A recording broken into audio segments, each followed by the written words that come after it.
This is actually 3 cruises in one on the same ship.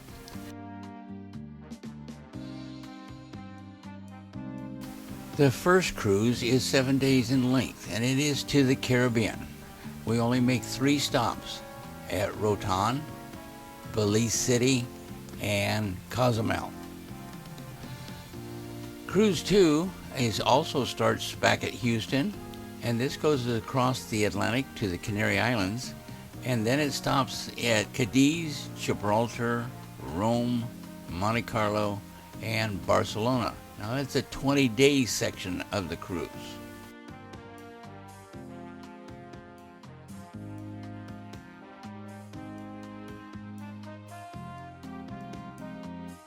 And the third cruise, which is only 14 days, starts in Barcelona and goes to Istanbul, Turkey.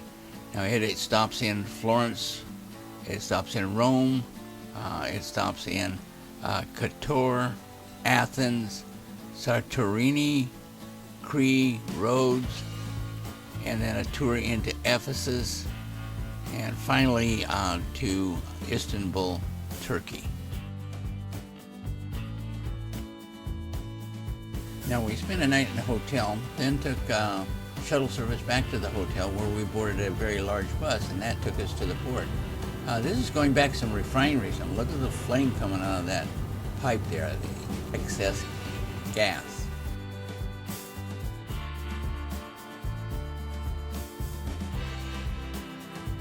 Now this story may be of interest only to me, but Dorothy and I have booked the 3 cruises, so we would be on the same cruise for the entire trip, and we had booked a room with a obstructed view to save a couple dollars. Now the problem is between cruise 2 and 3, they wanted us to shift cabins. So I wrote customer service and complained about that, and they called me back and said they had arranged for us to have a cabin where we would not have to move for the entire cruise. The problem is I hung up and then went in and looked at the cabin location, and it was an obstructed view. It was so obstructed you couldn't look out the window. I mean, there was nothing but the side of a lifeboat. So I called Princess. They got in touch with customer service, and customer service upgraded us to a balcony. Now this is quite an upgrade. So they also informed us that we would have to again change cabins between cruise 2 and 3, but going from an obstructed view to a balcony was well worth the investment, so we jumped at the chance.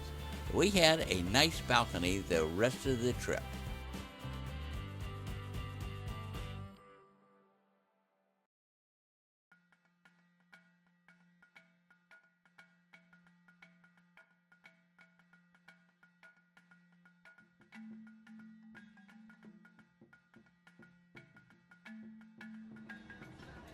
Finally hitting the open ocean, Dorothy and I headed up to the Skywalker Lounge, where she had either a margarita or a Manhattan, and I had me a soda pop, and we have started the cruise. 3 days at sea, and the first stop is going to be Roatan in Honduras, and I am going to attempt zip lining at age 77.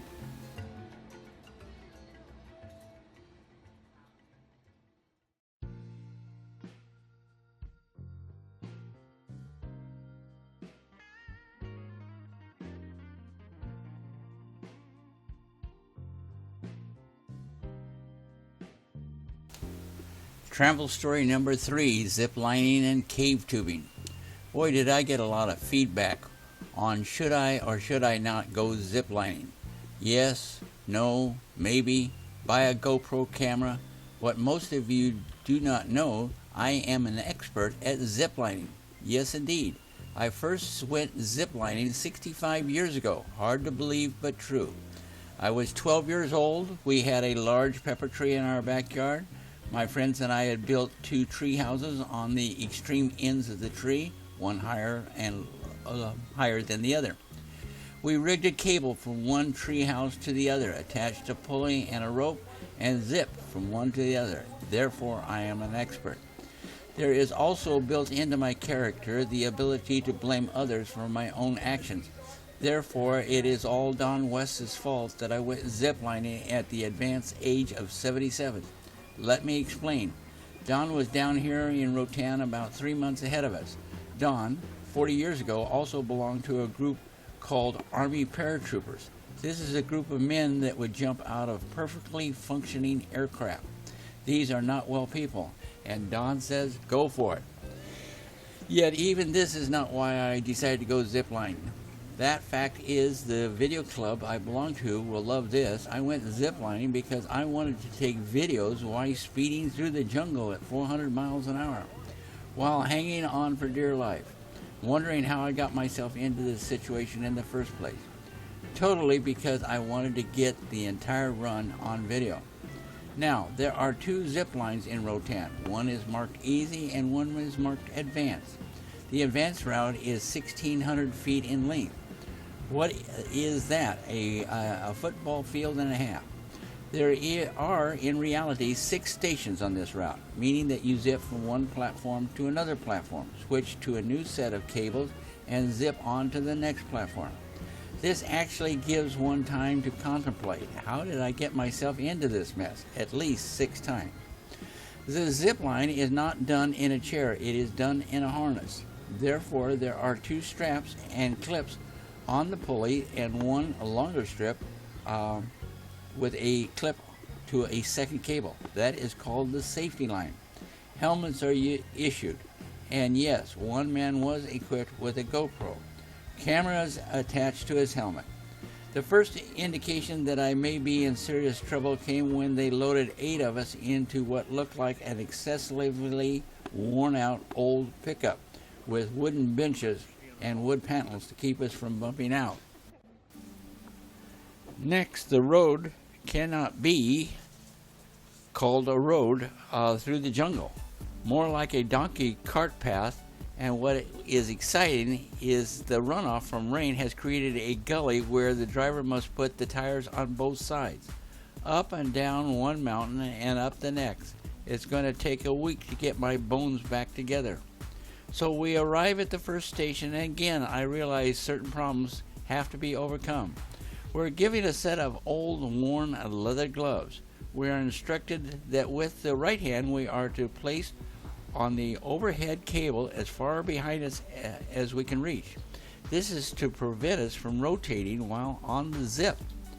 Then with the second hand we are to hold on to the strap in front, and this is to keep us upright so we do not arrive at the next station with our feet in the air and our head down. This is well and good, but I need a third hand to operate and point the camera. Also, there is no way for me to turn on and turn off the camera with leather gloves. The solution was to turn the camera on to video, start the video taking, and then put on the gloves. Got a lot of great footage of worn and tattered gloves. How to point the camera is still unresolved. Now the crew attaching me to the cable ran into a serious problem. The right hand lightly touching the overhead cable is to keep you from rotating. It has a death grip on the cable. No matter what they tell me or what my head tells my hand to do, it is not going to ease that grip I have on the cable. They had to physically remove my hand from the cable and start over and over and over. Finally, we got it right.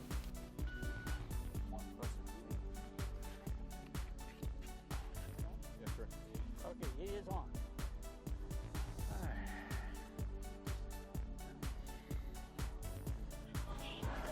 Now, do I put a hand behind me or both of them on one hand behind me? Okay. Yeah, have it very loose and let it slide down. Yeah, let it slide. Okay. Okay, very loose. One hand up here, right? All right. Taking video. The camera is either pointed straight up or has fallen to my side, pointing straight out or down, but not in the direction I'm traveling at the speed of light. So I take the right hand and grip the harness, keeps me upright, and with the left hand try to point the camera in the general direction I'm traveling. Of course, I start to rotate, which means it is next to impossible to keep the camera pointed forward unless you figure that forward is in the general direction my body is pointed at the moment. The point of the first lesson is to lightly grip the cable. That keeps you from rotating, is also to keep you from slowing yourself down so that you can reach the next station. Now that I've mentioned that if you hold onto the cable too tight, you might not reach the next station. Are any of you getting ahead of this story so you know what happens, right?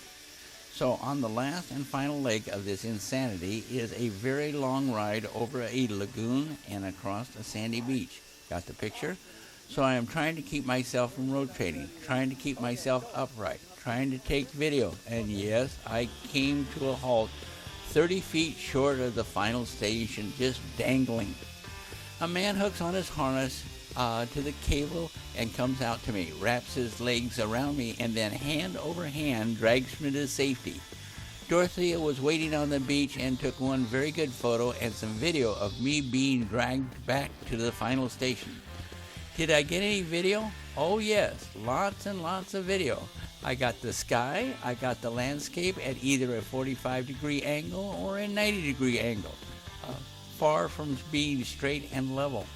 But the good news is that here and there, I really did get some good video.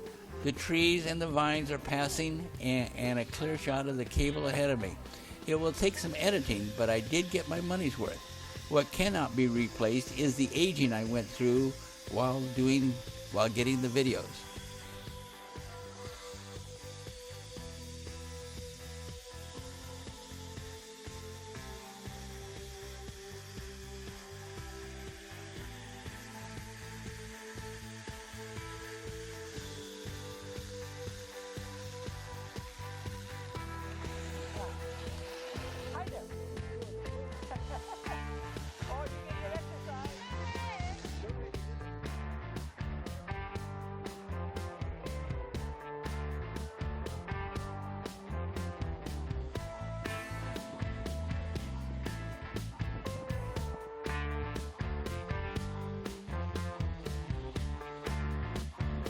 This is what happened to me. I came up short and a guy had to come out and pull me in. This is Dorothea's camera taking a video of me being rescued.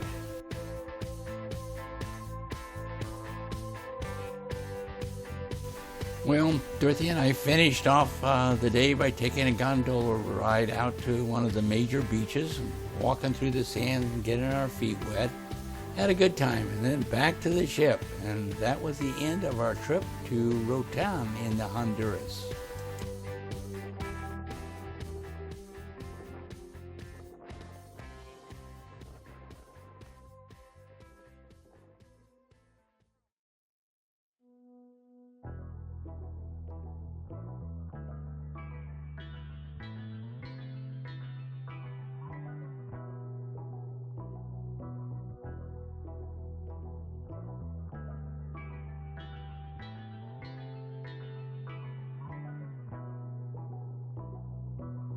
Okay? Right, number one rule. Anything goes wrong, captain and crew get off first, okay? Sit back, fasten your seatbelts, enjoy the ride. Thank you, ladies and gentlemen.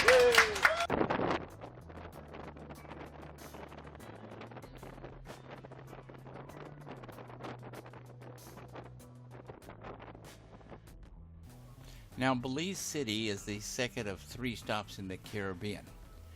There are several shore excursions to choose from, and Dorothea and I have chosen to go cave tubing. Yes, that is getting on inner tubes and floating through a cave. Now, Princess Cruises offers a shore excursion for cave tubing, and they wanted $70. By the way, notice Dorothea with the flashlight on her head. Princess wanted $70 to go on a cave tube. And we went online and we found a company called Butts Up Cave Tubing. They wanted $50 per person. Those are the inner tubes that you ride on. What are the 2 guys in zip line? Everybody? Get out of zip line. All right, guys, what I'm going to do, I'm going to take you guys I think it's funny. You have to wear these life preservers. That is a rule. And yet, in most places, the stream's not more than 1 or 2 feet deep. Very, very few places is deeper, where the guides actually had to swim alongside the rafts.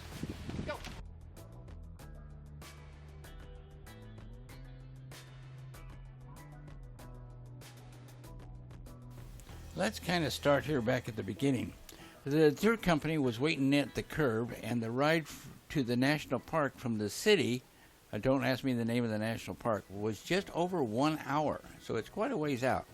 Then there is about a 20 to 30 minute walk through the jungle to get to the river. You put on life preservers and are supposed to carry your own inner tube. Large inner tubes with backrests and fairly light. One of the guides, Gilbert, took pity on the old folks and carried our tubes for us. The path was fairly level in most places. The key word is most, but not all. The path and the jungle and the people in line made for some interesting photos. The stream is fairly shallow, maybe 1 to 4 feet where we get set up. There are 9 adults and 2 children in the group.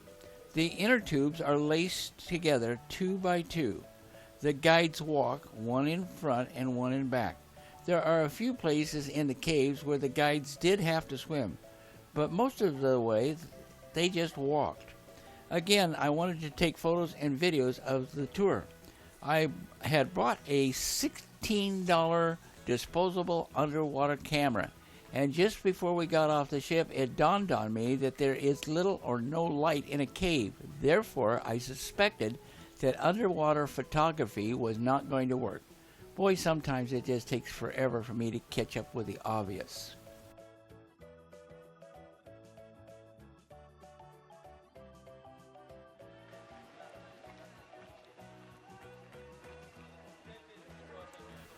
This is the setup point where we lace all the inner tubes together, and there are several different cave tubing companies here, tour companies here, all launching from the same location.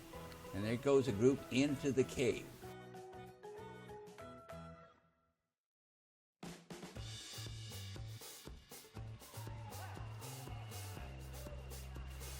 I also want to note that I was not about to carry my very expensive camera into here for fear of dipping it in the water, but I was not beyond taking Dorothea's camera. Now, I did carry a clear plastic bag with me just in case. Never did need it. It also became quite clear that in the middle of the cave with no light, I could not expect to take any videos of any worth. Now, the camera did have a flash, so I did get some great photos.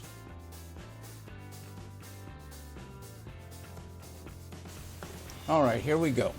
Now, I did mention that part of our equipment was the flashlights, straps that you wore on your head. When a lot of headlights are pointed towards the roof of the cave, I did get some video. But when editing, if the audience was to watch 10 seconds of flashlights on some rocks, it really is about 5 seconds too long. Now, once in a while on the cave trip, there was actually openings from the cave out into the jungle. And in those spots, I was able to take some videos from the inner tubes facing out into the jungle. Very effective. Yeah. We got it. Thank you. Cool, I like that. This one is awesome. Oh, there's a bat. That's a bat? There was a bat. Lots of bats. Looks like a bat. Look at the water. Wow. As we entered the cave, there was still enough light to get some good video.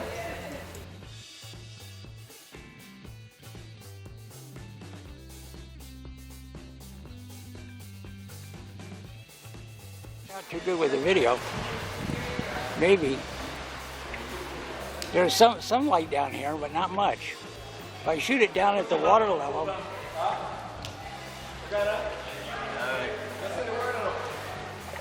You think you got it back?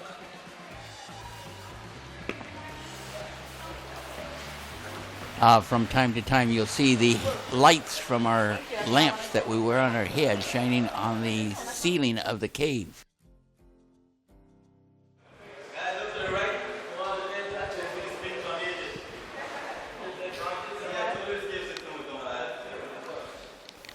Now this was shooting back at the entrance that we came in from.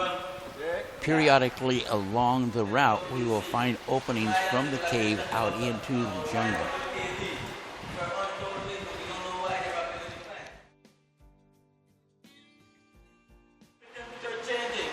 And you hear what sounds like a waterfall? That's because it is. Yeah. It's only a 10-foot drop though.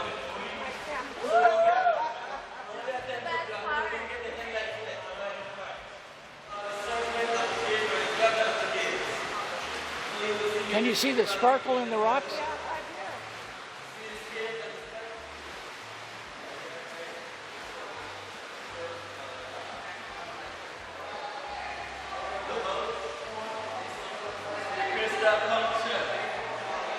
Wow, look at the sparkle. Now, taking pictures in the cave with flash photography, now that works pretty good.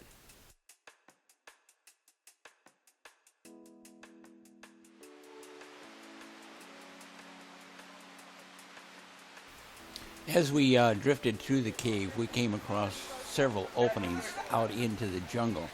It was quite beautiful. This scenery is called the cenote.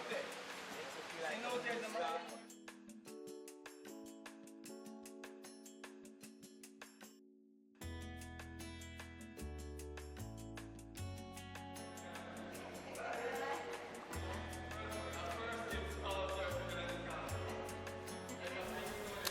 Drifting through the caves, there were a few spots where the guides, the guy in the lead and the guy behind us, actually had to swim, but not in many places. And here we are coming to the end of the trip through the cave. The overall trip is about 35 minutes, but well worth it. God, that was fun. Now, the video camera did not work very well in the darkness. Just flash cameras worked the best.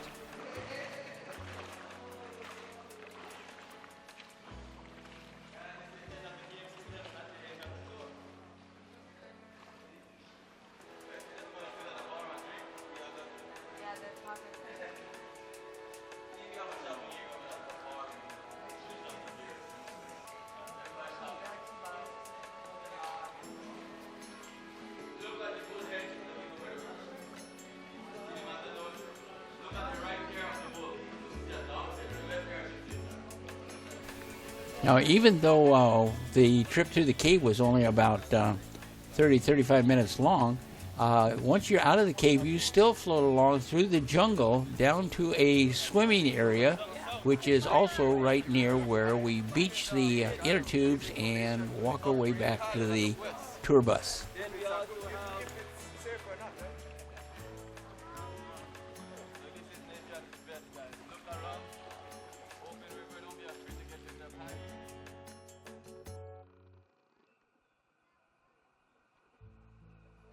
Now that water is just absolutely crystal clear.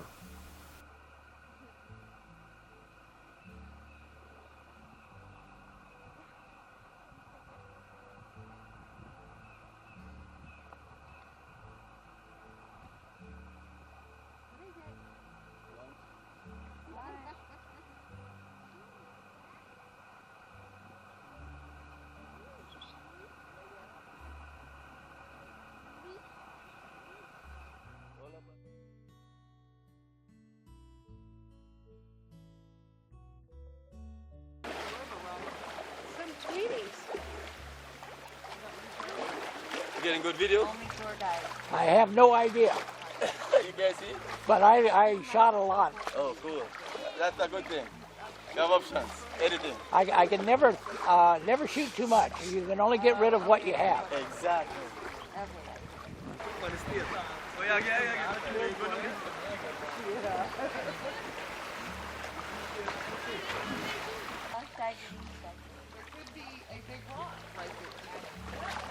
Well, that's what he said. This is the best swimming spot right here. Water is deeper here. It's walking distance on the right, swimming on the left. I'm filming you if you're going over. Okay, yeah, it's just more of like a, you know, like, oh, it's gonna take off my shorts? Woo! He was the only lazy bunch, yeah. One by one, they're going overboard, dear. They must know something we don't know.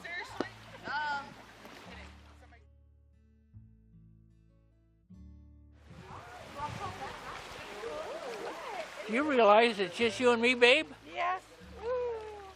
And all these inner tubes just for us.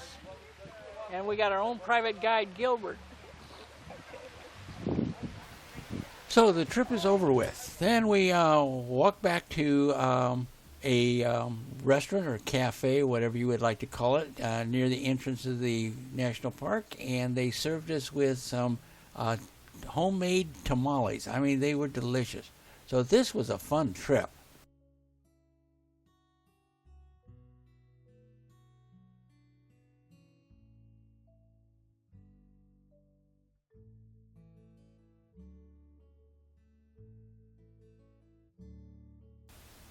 Okay, these are our two guides.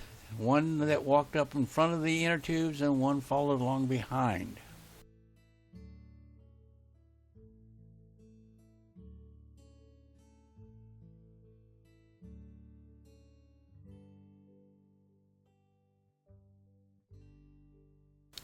I am posting the website, how to get a hold of this cave tubing company. They were just excellent.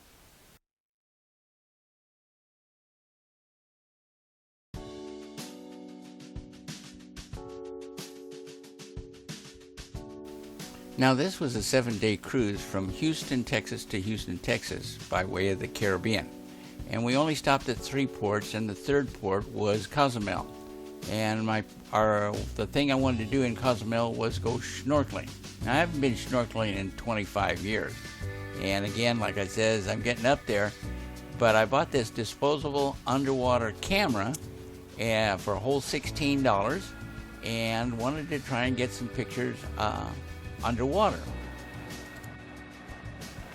Now in Cozumel we found a taxi cab driver, and for $12 they would take us out to this almost inclusive resort. This is where the entrance fee was $12, but it covered a drink and it covered the diving gear or the snorkeling gear. So that's where we headed for.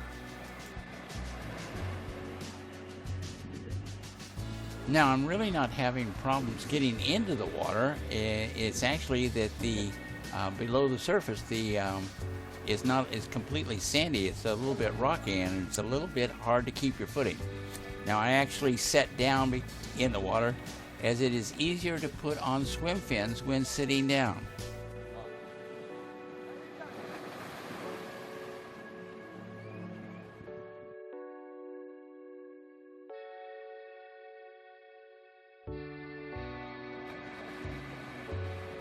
One of the things this resort provided with, besides the snorkeling, is they had a guide with you, just for safety purposes.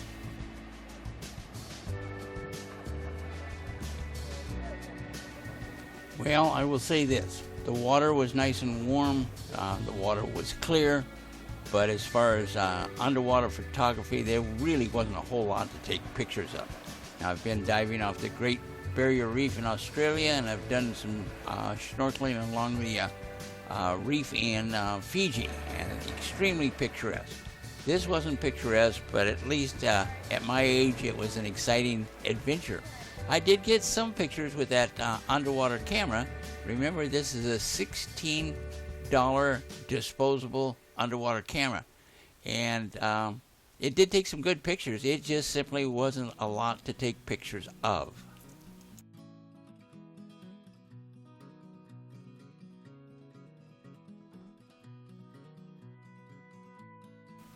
In a couple of cases, some of the fish swam right up and nosed into the camera. I thought that was great.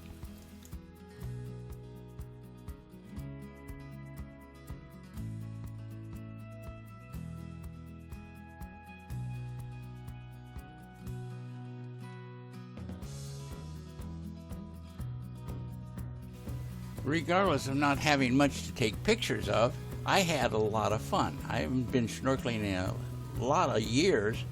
And one of the things I learned to do was to pace myself, not to try and overexert myself. But it was a lot of fun, and I did it.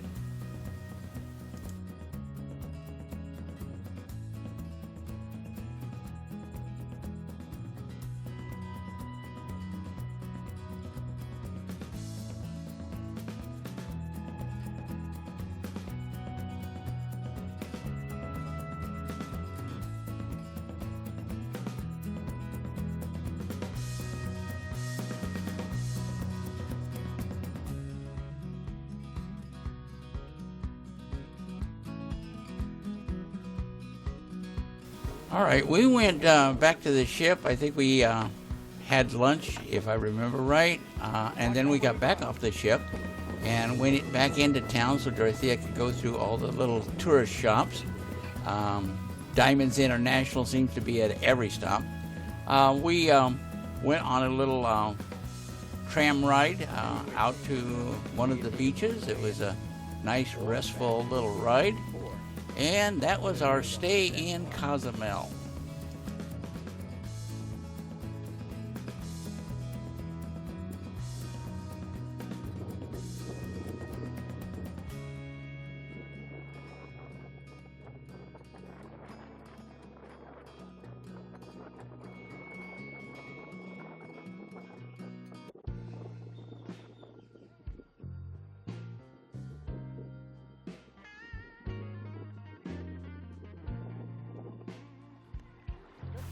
Dorothy and I did get our feet wet, so we had a lot of fun just wading along the edge of the thing, and that was our day in Cozumel.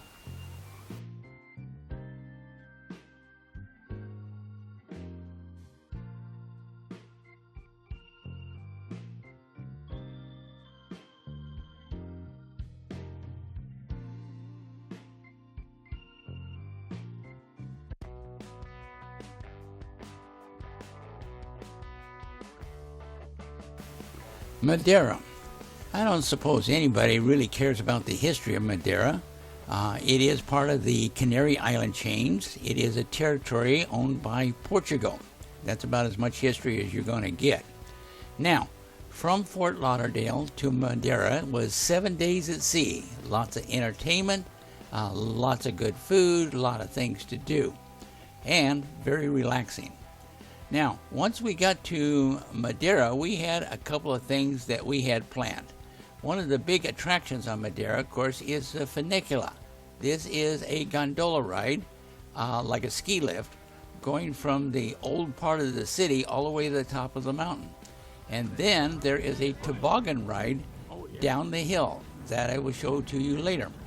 So first of all, we did not go on a guided excursion. We simply hired as a taxi to take us from the ship to the old part of town. Now there are just dozens and dozens of these tunnels, and very nice highways, all 2-lane, but to get around this mountain, around this town, you do go through a lot of different tunnels.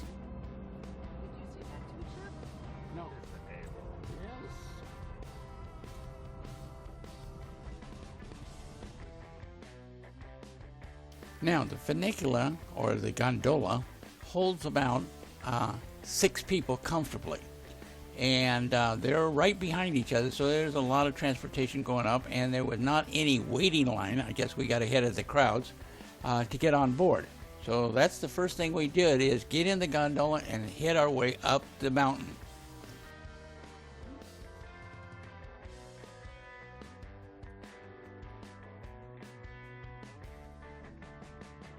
As we were riding up the mountain, Dorothea mentioned that she had been in Madeira over 50 years ago, and this was before we even got married. So it was her and her mom had come to visit this place.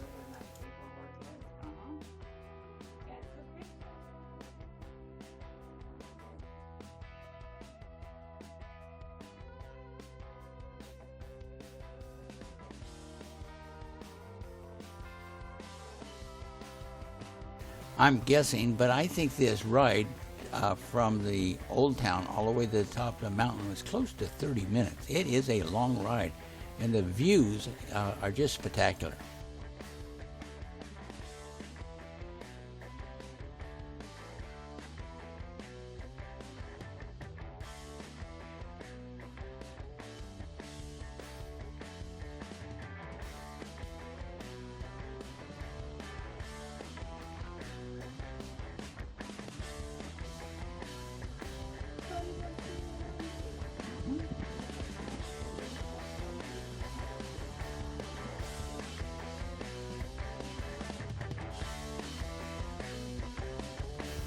So we finally arrived at the top.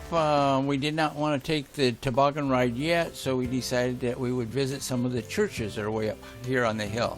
Quite beautiful. Took a lot of pictures. Now these are the toboggans, like reed or wicker basket chairs. They're on wood railings, just like you would find similar to a toboggan that goes on snow. These toboggans go down a street. They have comfortable padded chairs in them, no safety belts, and you always have two riders going with you.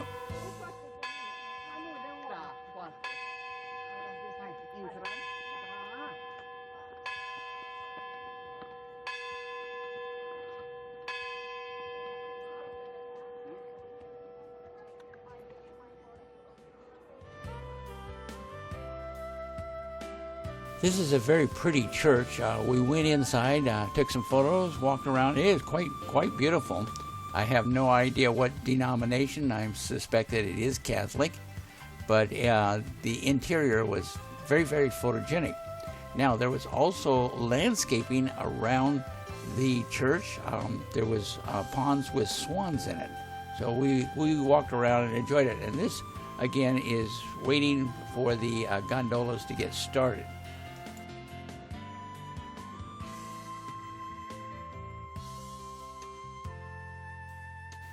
All right, the gondola rides are opening up. Some of the tour buses from the cruise ships have shown up, so they're starting to get a crowd. They're starting to load people, and they're starting to go down the hill. So Dorothy and I, as we were walking around the church, were able to take some pictures of people getting into the toboggan and getting ready to go down the hill.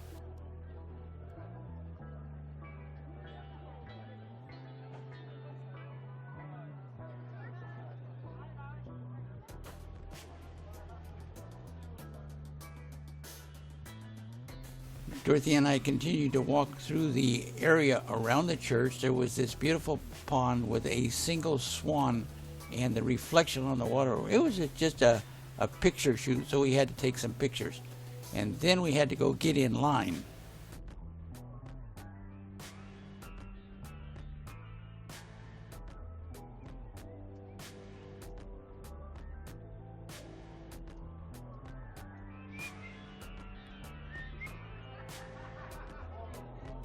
Now this shows perfectly how the operation works. Two men, two guides, start pulling you down the hill. As soon as you get on the steep part of the hill, they jump on the back, and they actually guide the toboggan with their feet, because even though there's a lot of straightaways, there are also some very sharp turns.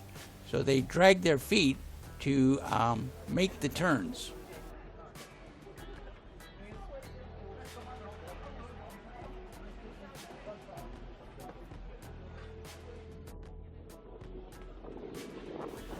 Now it is our turn. I turn on the camcorder, I say a little prayer, hold my wife's hand, and we're off. Now this is a relatively steep hill. It is blacktop highway. Street, as you can see, cars still use it. It's very shiny from the treads on the toboggan. And I have no idea how fast you go, but it seems like it's pretty fast. But it is a lot of fun. And those are my tennis shoes I'm filming. Look how slick it is. Yes, it is. It's okay? Yeah. Fun. Oh, pedestrian.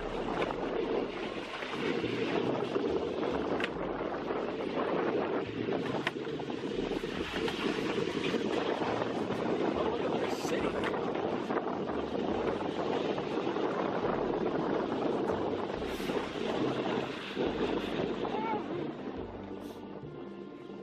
Now we're moving at a pretty good clip, and we come into some of these turns. The guides on the back, have to drag their feet to make the turn, and it depends on which guide on which side of the toboggan who drags his feet to make the turn in what direction he's going to. Now here is a intersection, and they do have a crossing guard there for us. Thank you, it's fun.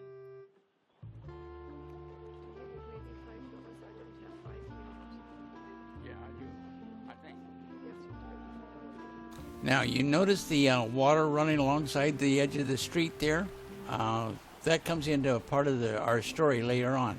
Now we hit a little flat area, so the guides had to get out and drag us with the ropes, and then after we hit back into a steep area again, they jumped on the back.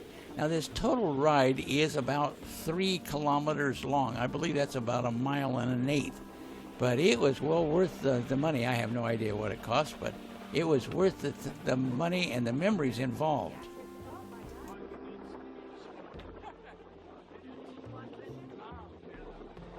How do you get back up the hill? Oh, Lori? Okay. That's a truck. Everybody climbs to the back of the truck.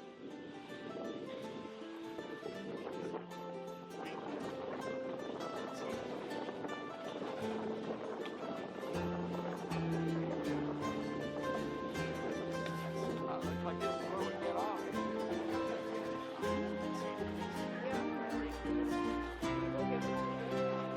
So this is the end of the ride.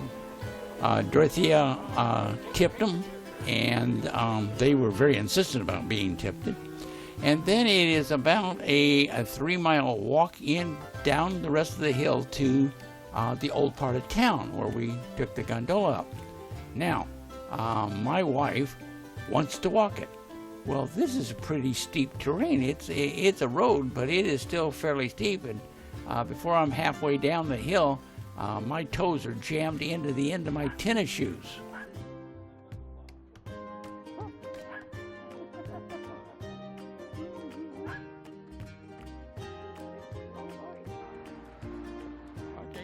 Now, earlier I had mentioned about the water running alongside the edge of the road. And we found metal plates hanging on walls, and what these metal plates were for is they dropped them into the trough where the water came. The water goes in through that little tunnel there, and it's how they water their gardens. So no running faucets or hoses. They simply bring the water in from the runoff from the top of the hill.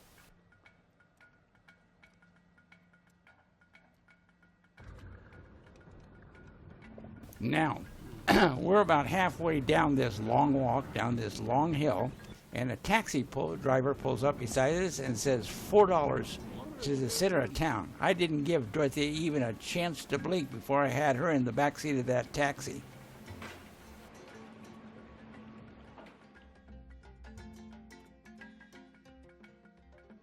Now, it may be the time of the year, April, therefore springtime, but this whole entire island is just covered with flowers. I mean, people take the time and effort to cultivate their flowers.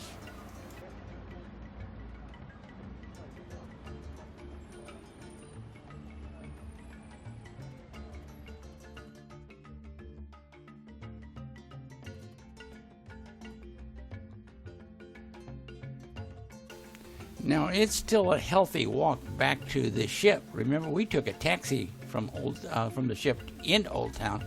Dorothea decides that she wants to walk all the way back to the ship.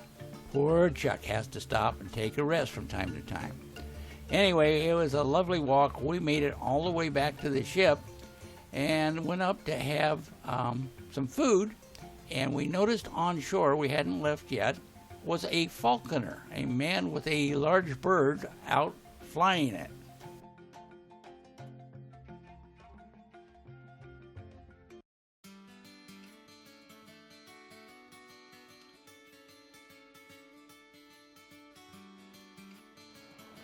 I was out taking pictures of this wind sailor when I discovered the guy with the falcon here and the bird on his hand, and he was either training it or it was out catching something, but it was very fascinating. We were sitting at a dining room table and was able to film this from on board the ship.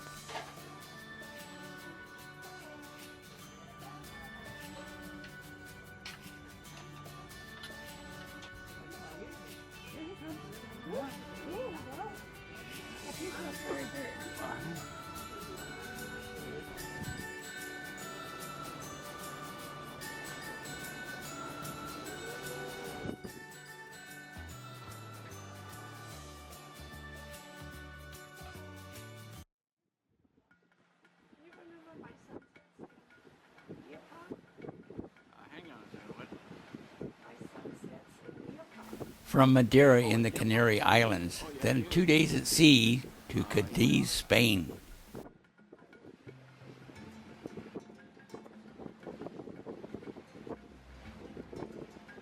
From our balcony, I filmed one of the most beautiful sunsets that I've ever seen.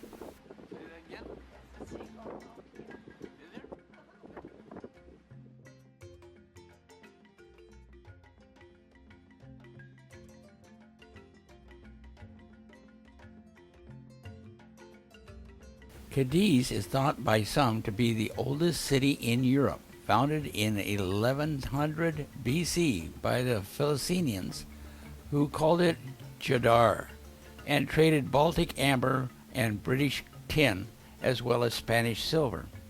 The city subsequently became a naval base for the Romans before fading into obscurity until 1262, when it was taken from the Muslims by Alfonso X, the 10th. The real boom period was with the discovery of America, as Columbus sailed from this port on his second and fourth voyages. Much later, the city enjoyed a golden age during the 18th century, when it enjoyed 75% of the Spanish trade with America. From this time, it grew into one of the wealthiest and most cosmopolitan cities in Spain, and most of the city's fine buildings date to this time.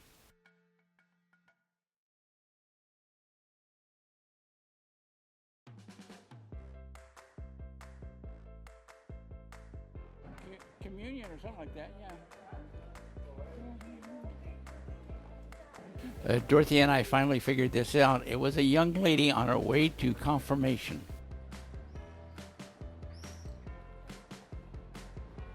Make some music. Bang, bang, bang.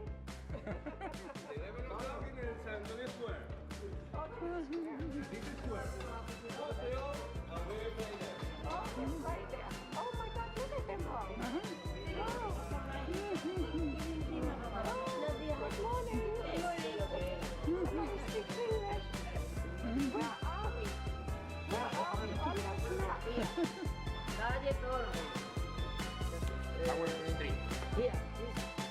Of course, walking around Cadiz, we got lost, so Dorothy is asking these band players directions, and one guy is speaking broken English, but he's doing the job.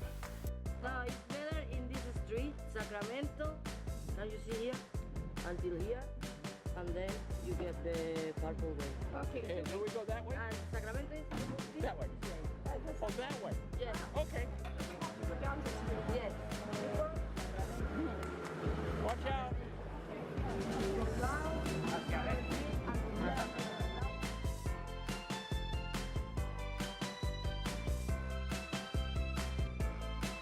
For some reason, it is physically impossible for Dorothea to walk past a museum without dragging me inside with her.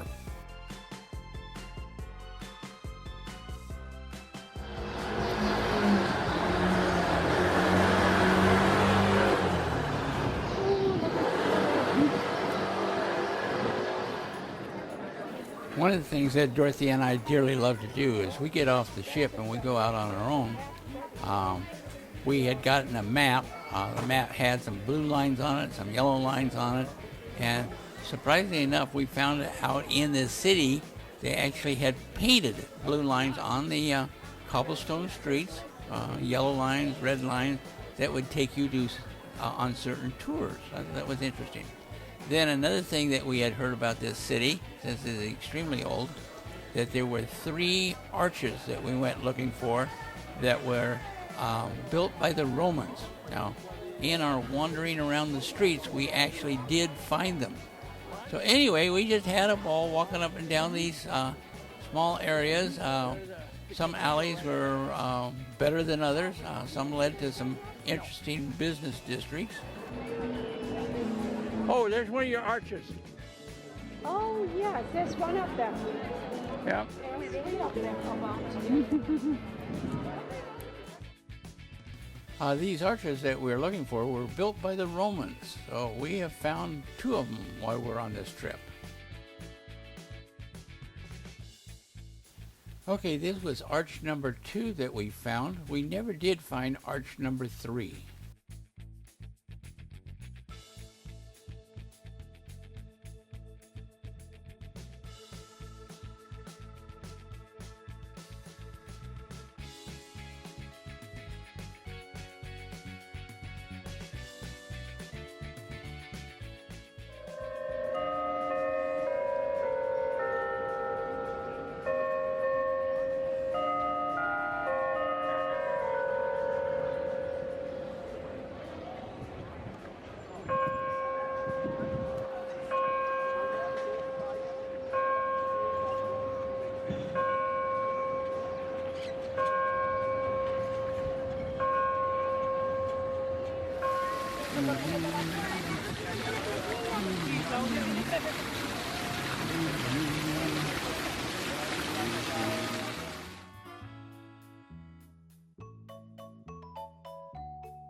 Now this is the map that we were given when we got off the ship, and you notice how it has the purple lines on there and the green lines?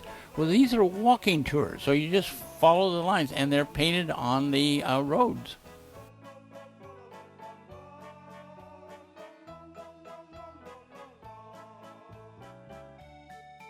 Well, so ends our visit to Cadiz, back on board ship, and away we sail.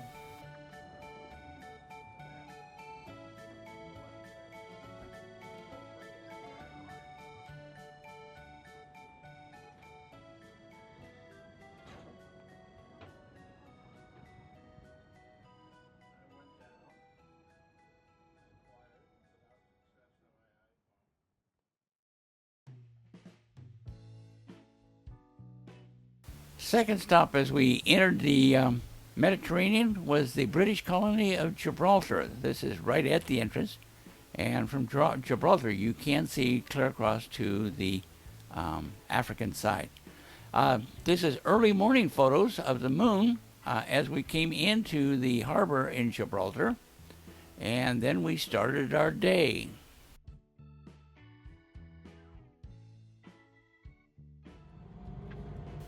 Once again, Dorothy and I did not take a guided tour. We hired us a taxi and took us over to the Old Town in Gibraltar, and then started walking.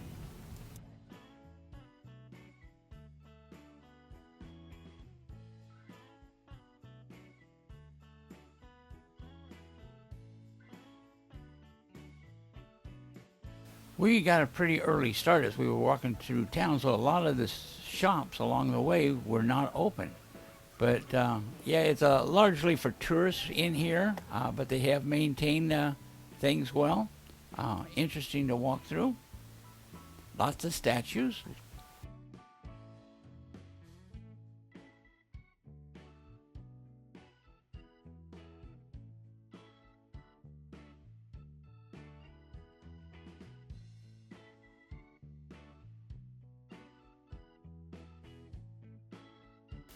Now, if I remember right, there was about a half-hour wait in line to get the gondola that goes clear to the top of the mountain.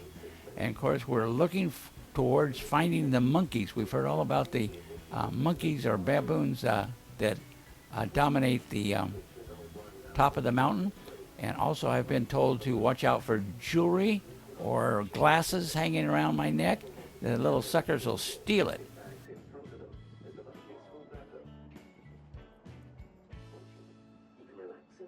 Surprised, I didn't quite realize that it was such a big harbor here and quite a good-sized city.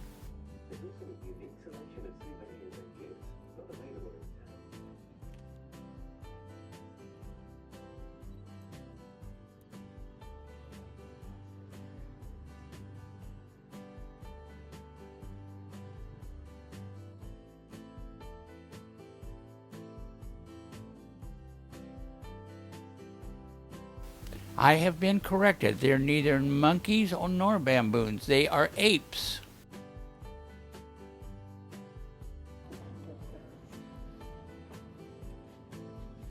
Okay, now that I'm totally confused because I looked up on the internet and some people call them monkeys and some people call them apes. They're cute little buggers, but you do want to watch out for them. Dorothy and I were not bothered by them, but we sure had a lot of fun watching them.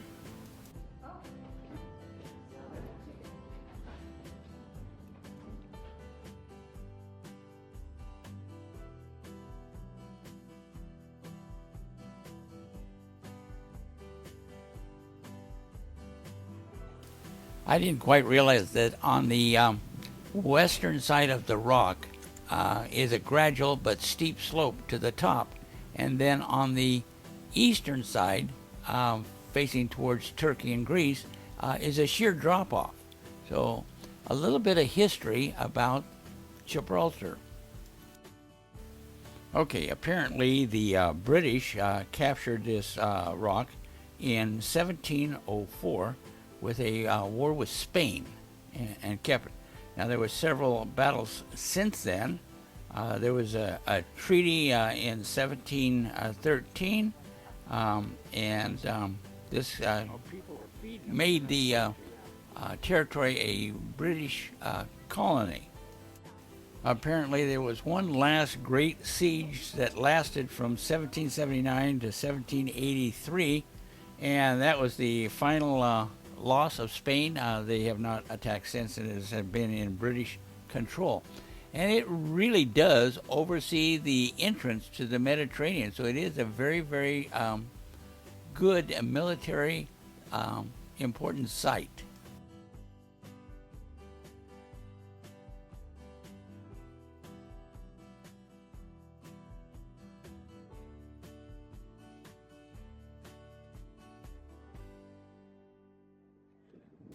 Now, the real problem with this trip to the top of Gibraltar is my wife made a decision that her and I, we were going to walk from the top of Gibraltar back down to Old Town.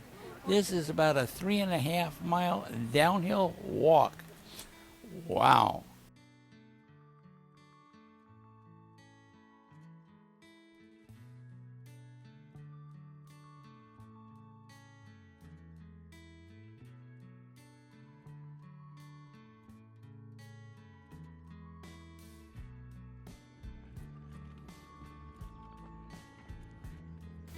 This looks like a nice walking path, but it is shared with minivans that bring tourists to the top instead of riding up the cable.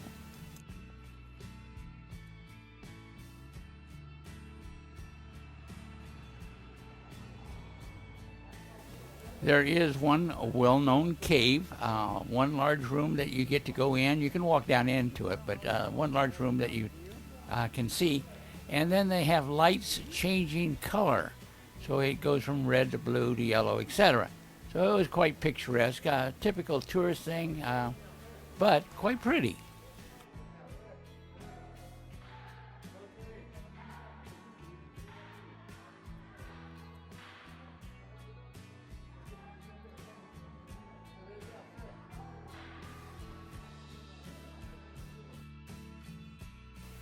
Now, this at one time was quite a military fortress. They have blocked off most of the places where there were gun emplacements. There currently is none.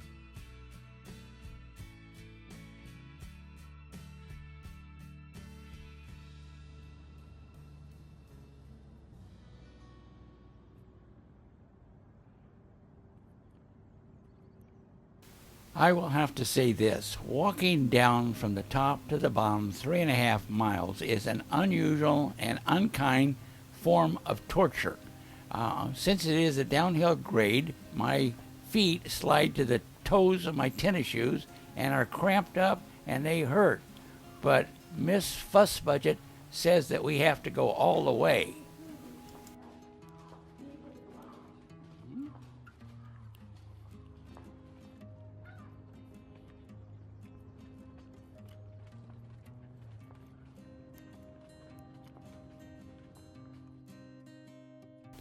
Well, we finally made it all the way back to the ship. This was a walking map of the city of Gibraltar, town of Gibraltar.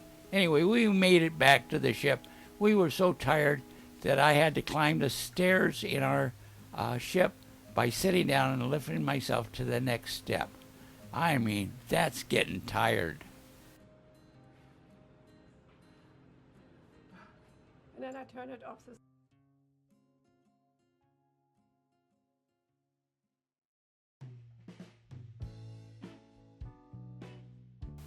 So Alghero, Italy, I think I said that right, Alghero, it was the fourth port that we stopped at. Let's see, we stopped in the Canary Islands, and then Cadiz, and then to Gibraltar, and now to Alghero.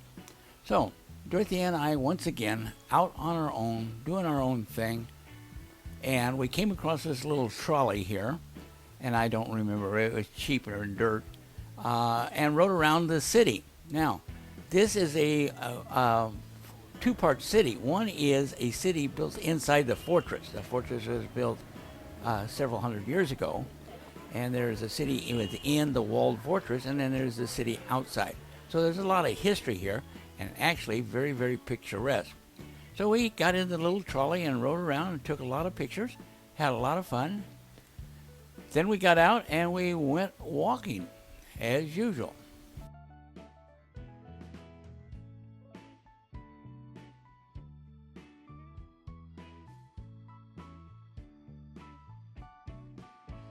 There are some beautiful beaches here. By the way, that is a catapult, a good old-fashioned catapult.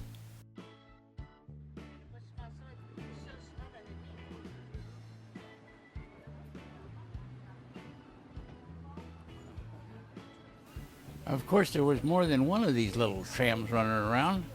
That's ours right there. Ours is the cutest, right?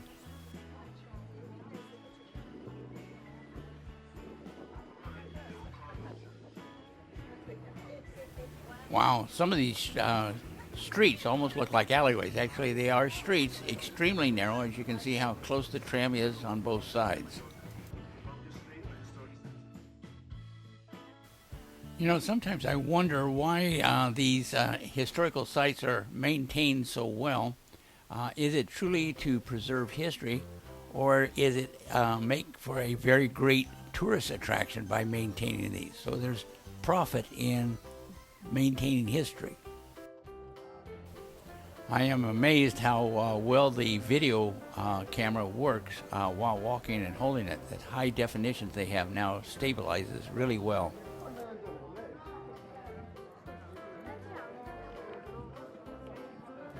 Be very alert to the Yes, oh, yes, no.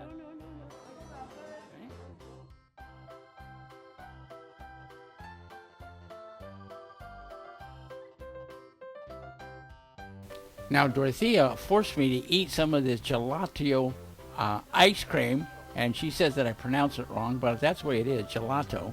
And of course, I immediately became addicted to it and did not want to leave.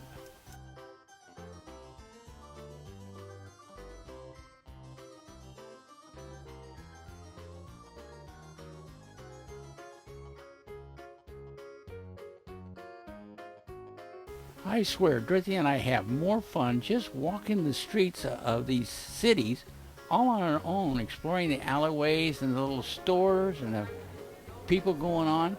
It sure beats the heck out of spending a couple $100 for a guided tour.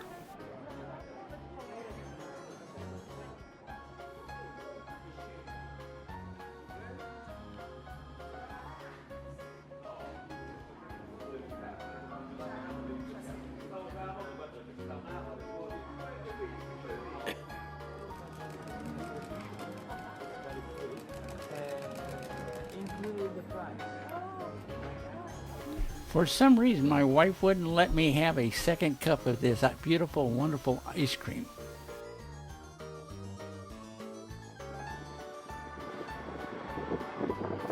Now, this port did not have a large enough port to handle large cruise ships, so we had to use the tenders, or these are actually lifeboats, but the tenders from the ship to get from shore to ship to shore, etc.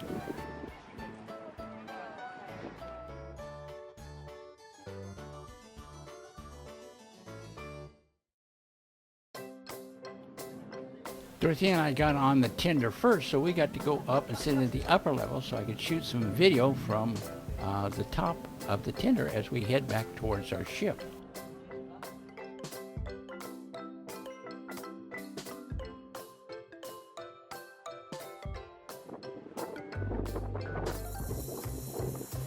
All right, there's our ship way out in the distance. That's the way we get to and from shore, is on these tenders.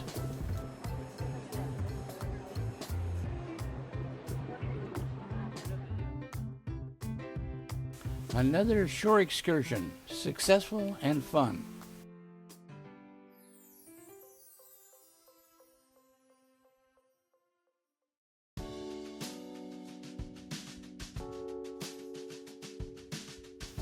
A day in Rome by bus. I really do wonder how the human race lived to survive lady in line ahead of us getting on the bus asked her husband why they didn't build the coliseums closer to the docks. Unbelievable. Anyway, this is a tour that I really can't recommend. At least I think we did it in the wrong way. This was a tour by bus from the docks, and the docks are actually over 50 miles or 80 kilometers from the city. And we chose the 6-hour bus tour, so you already used up 2.5 hours just getting to and from. And then in the city, you drive through the city, and all you've really done is seen the city from the bus. You didn't get a chance to get out and go through the Coliseum. You drove by it and you took pictures through the window. Whoopee. And you didn't go get to see any of the famous fountains. Now, the only thing that we did do is got to St. Peter's Square, and there we did get to spend an hour and a half.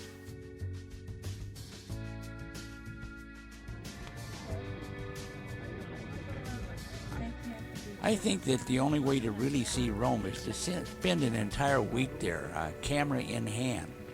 From the cruise ship, there were several different shore excursions. One was 10 hours long, but even that had its drawbacks. A lot of people were going through the Basilica, I think that's what it's called, and the lines getting into it were 10 feet people wide by about a half mile in length. You stood in line for almost 2.5 hours just to go through the Basilica, and that seems a little long too. They had some high-priced private tours that apparently you could jump ahead of the lines. But anyway, we got to drive by, and I got some photographs of the Coliseum, but from a bus window.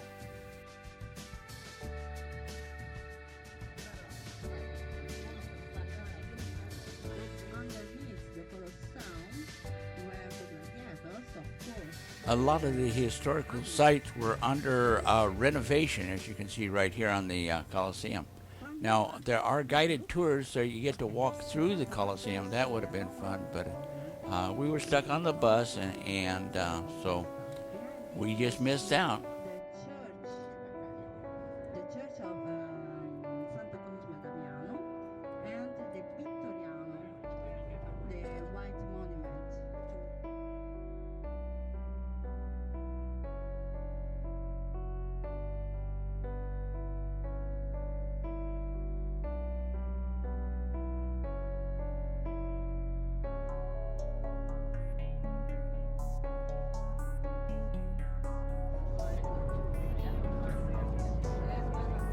I will say this, the Italian government is doing everything it can to preserve these historical sites. The problem I have here is I take pictures of all these interesting ruins, and I have no clue what the name of the ruins are.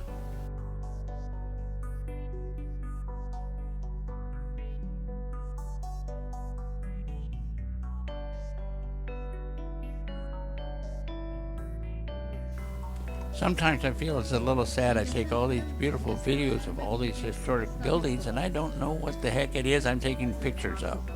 That's not good. Look up on the right, go to the top of the lift with an elevator.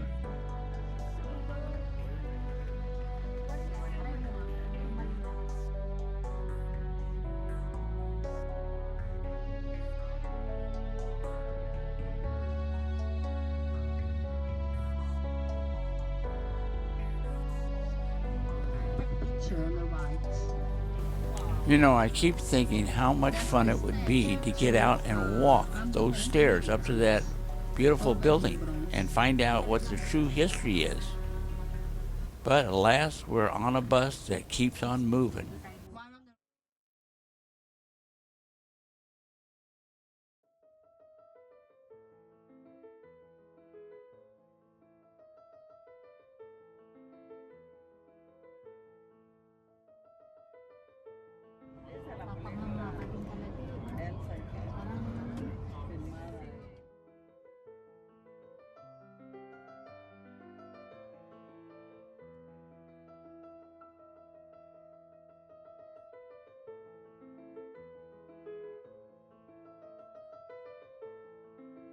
arches. Look on the left, inside it you will see. Yeah. Okay. Over here. Okay. The obelisk.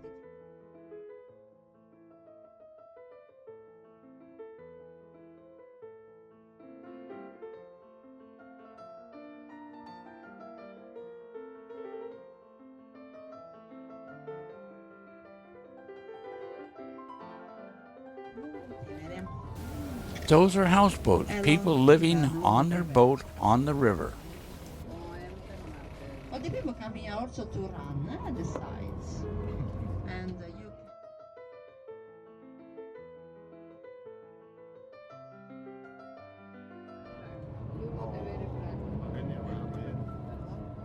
I suspect when I get home, I'm going to have to get on the internet, then go into YouTube, and then go in to look at tours of Rome so I get a feeling or a name of some of these historical buildings that I'm filming.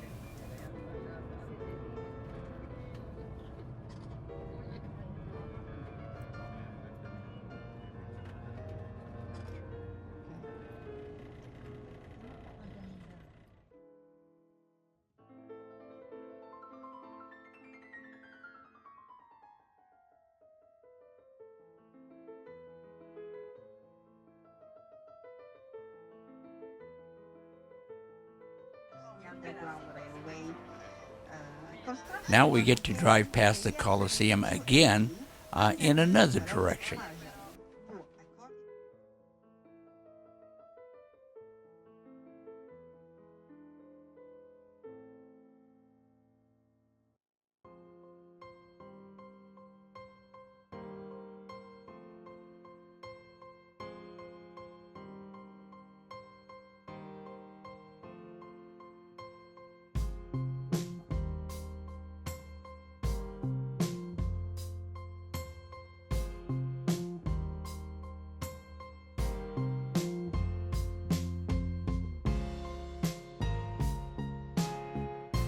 All right, after about a 2-hour ride around the city in the bus, we finally got to St. Peter's Square, where we were allowed about an hour and a half of walking through the square. Now, this is kind of interesting, and of course, a lot of history here. A lot of people don't realize that Vatican City is actually a country of its own, the smallest country in the world, and the military here is actually Swiss Guards, and it's a voluntary position.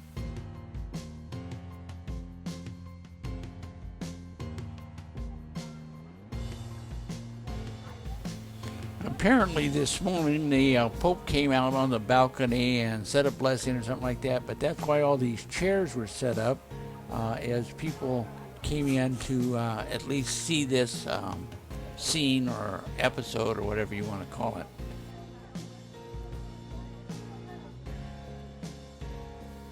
The Swiss Guard is, of course, furnished by Switzerland, and very colorful uniforms, and I understand it's a prestigious position to hold. Got some good photos here.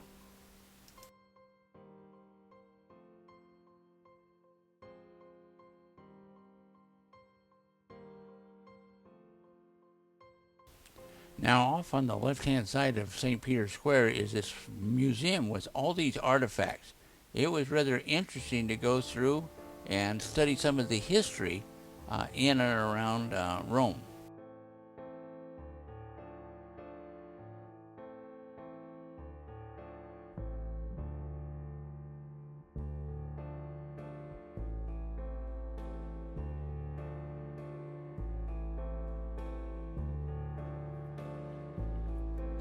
So after we finished off with the museum, we back on the bus, went back towards the ship, another hour and 15, hour and 20 minutes on board, and went past a couple of private yachts that are just huge yachts.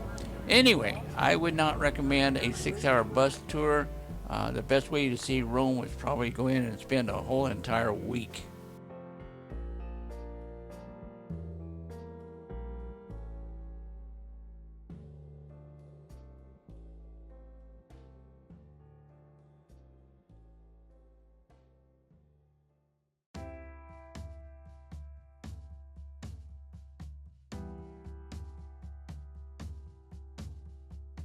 Monte Carlo, the second smallest country in the world. Only the Vatican City in Italy is actually considered a country and is smaller than Monte Carlo. This is also one of the richest countries in the world per capita. There are more millionaires per the number of people in this small country.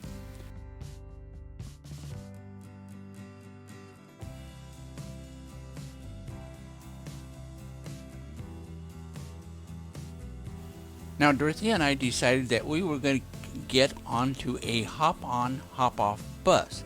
This country is only 3.5 miles wide. I don't know exactly how narrow it is, but wide.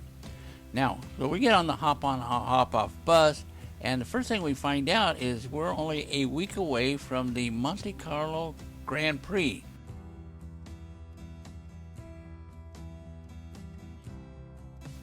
One of the places along the waterfront, we got to look at yachts. Now, this place gives a whole new meaning to the word yachts. There's just miles of these big, I mean big, huge, very expensive yachts. Now, coming up here is a guy standing up, taking pictures, going through a tunnel, and damn near loses his head over it. I thought it was just totally insanity. I mean, his wife dragged him back down.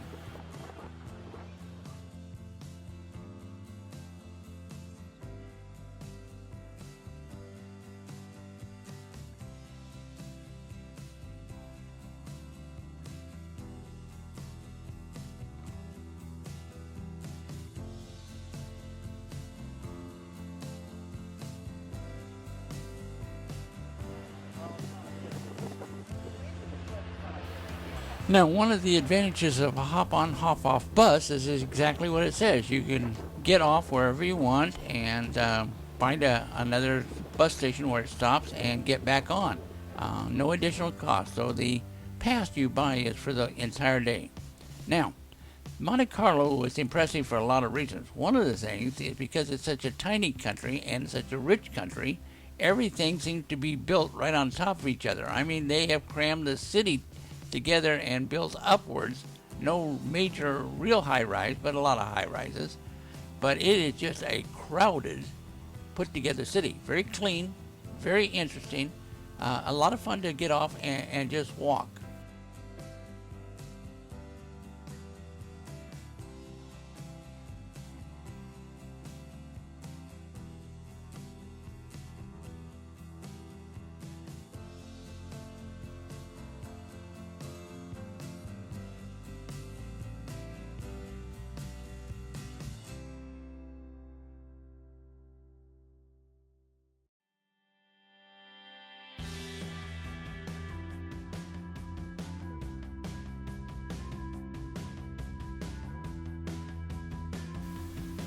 Now, generally, there are free tours through the palace. And the day we were there was something going on, or they were getting ready for a christening. So the palace was closed to tours. We didn't get to go through it.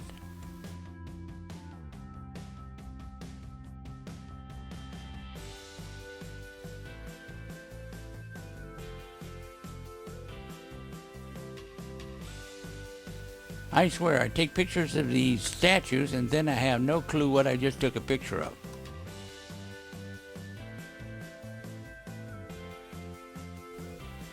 Alright, now I remember what the christening was about. Apparently the Queen has twins, alright, and the twins are going to be christened at a local church, and a lot of royal couples are coming in for the christening, and that's why the palace was closed and a lot of areas were restricted.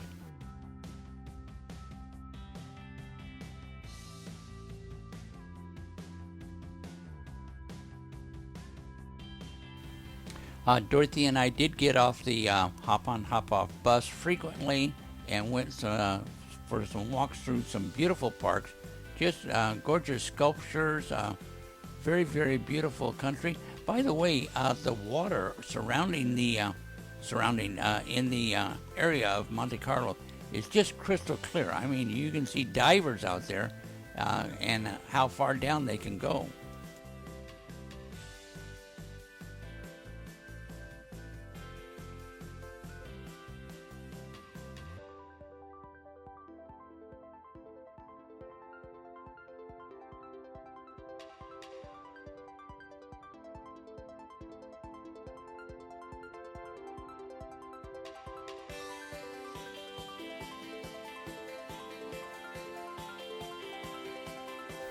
Now, we're talking about being the richest country per capita.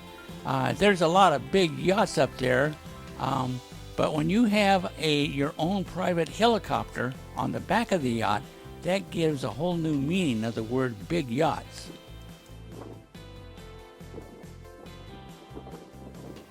A couple more things we found out. Oh, we're sailing away from Monte Carlo now, but this city, the biggest thing in this city is finance. A lot of hidden bank accounts apparently in this place, rivals the Swiss.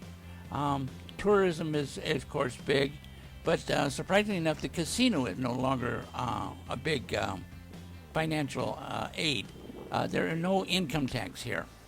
Anyway, fun day in Monte Carlo, and off to the next adventure.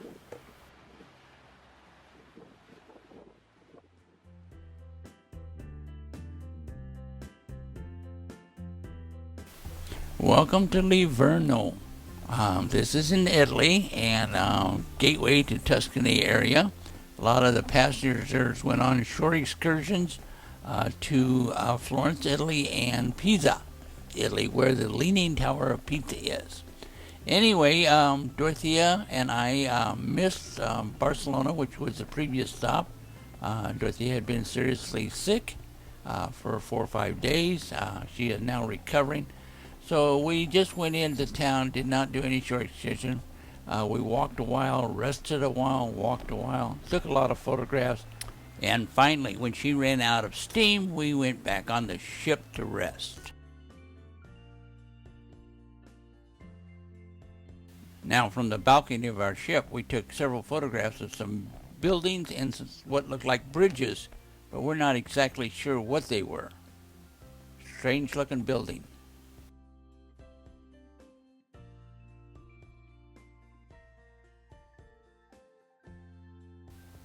Okay, we did figure out that part of these were bridges. Just never did figure out what that other building was.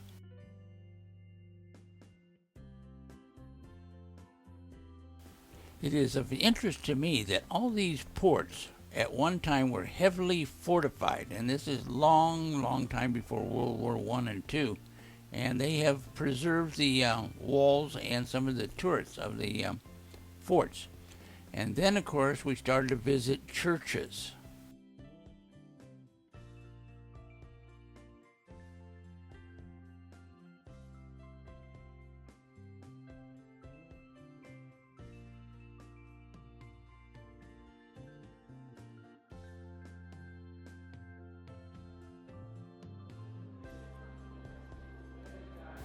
Whenever Dorothy gets a chance, she's lighting a candle for someone. In this case, I think we were saying a little prayer for our grandson, who we love dearly.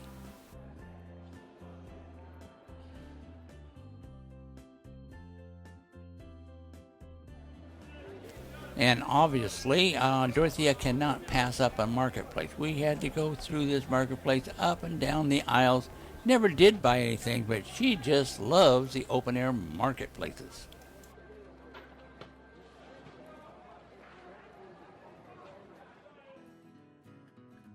Whatever you do, don't ask me, ask Dorothea, why do I always have to take photographs of people hanging their laundry out?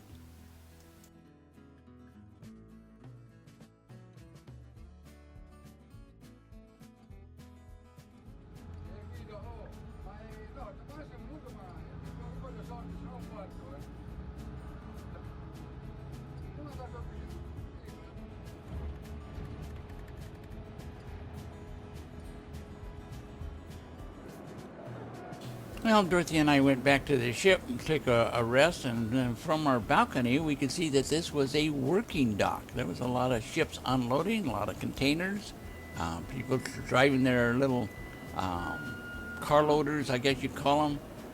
Anyway, it was quite interesting just to watch it and film it.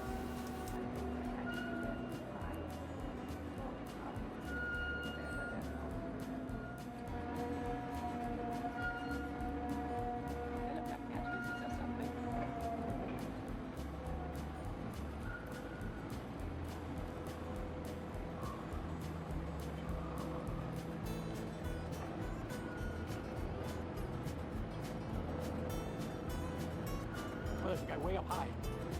See, way up there? Way up.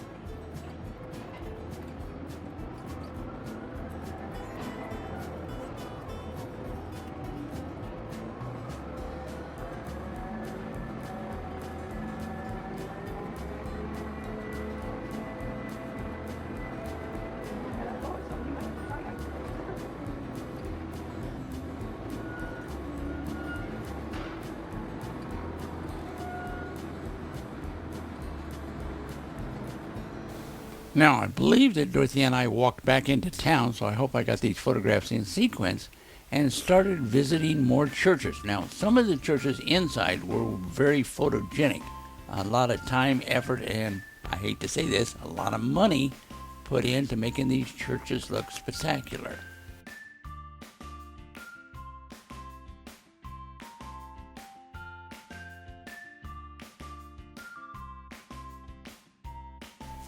Seriously, sometimes it's just fun to take really good photographs.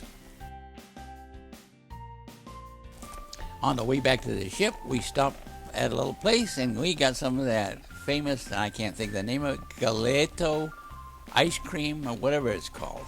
Anyway, that was delicious. So, back on board the ship, getting ready to sail away to our next port. Dorothy and I are back on board the ship, riding up in an elevator with mirrors on both sides, so we decided to take a picture of ourselves.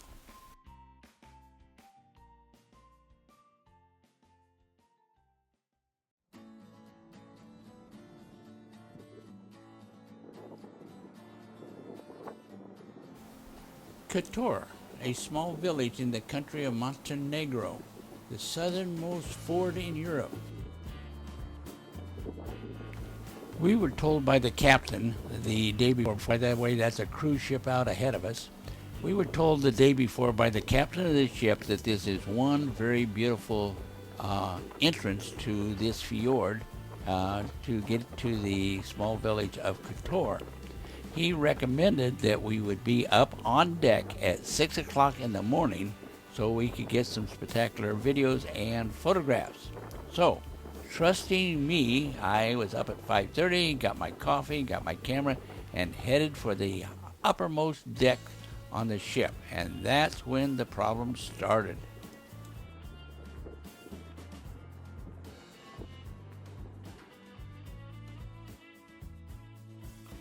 Now I have no idea what those holes or caves into the rock are. Maybe old submarine protection pins. I have no idea.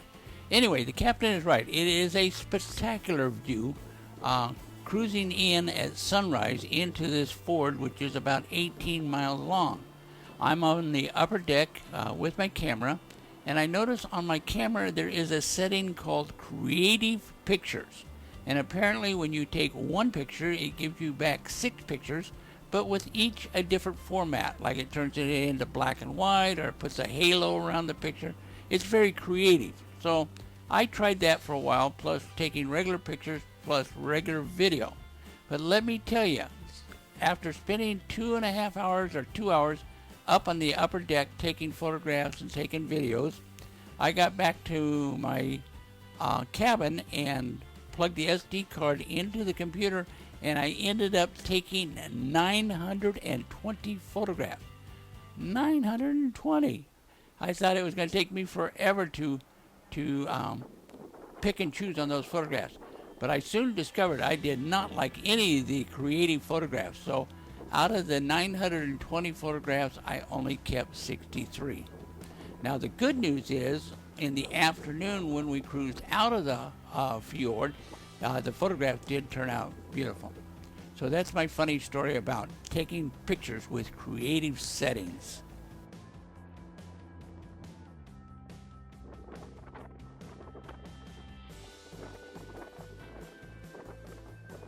There were actually 2 cruise ships ahead of us, and as we were coming around the corner, there is a ferry boat.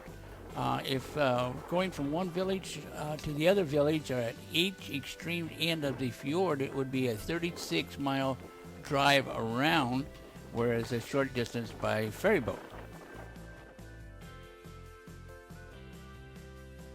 Alongside each side of the fjord is a paved road, and there are several separate individual villages at each end. Now, Kotor is at the very end of this fjord. Lots of interesting historical sites, typical Mediterranean type architecture.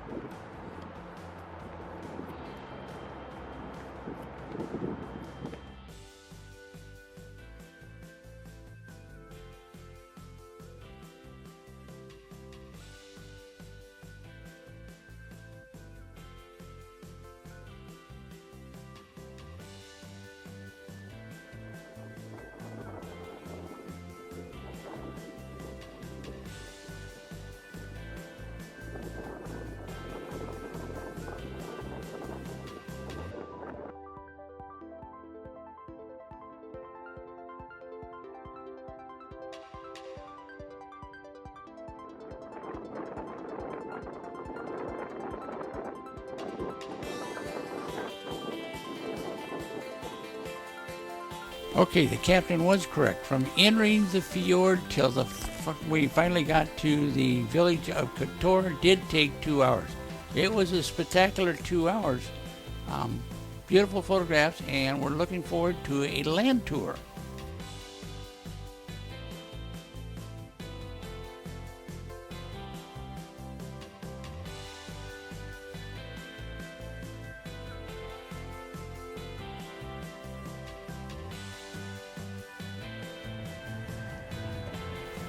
As usual, Dorothy and I hired a private taxi cab to drive us around to all the photogenic sites on both sides of the fjord. It was worthwhile.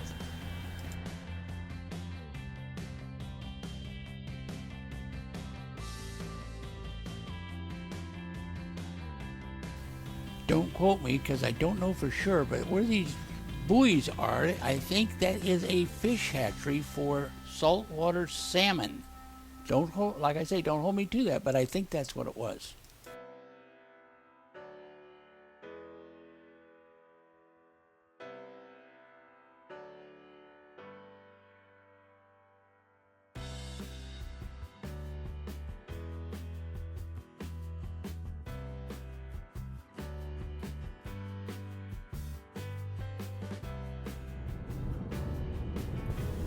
The hiring of the taxi cab made perfect sense for our purposes, and the highway on both sides of the fjord is a 2-lane road, but very, very nice road and not too heavy of traffic.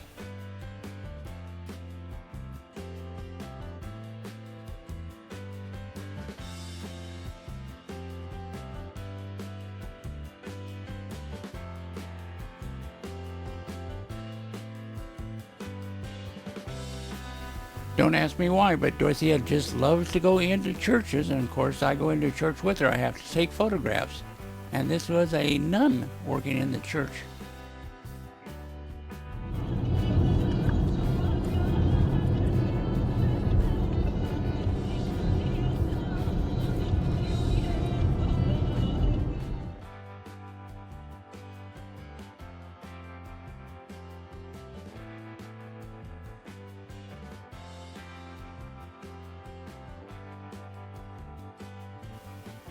This is a view of the tip of the ford, and you can see there are 3 cruise ships in there, which makes the sidewalk a little crowded in some places.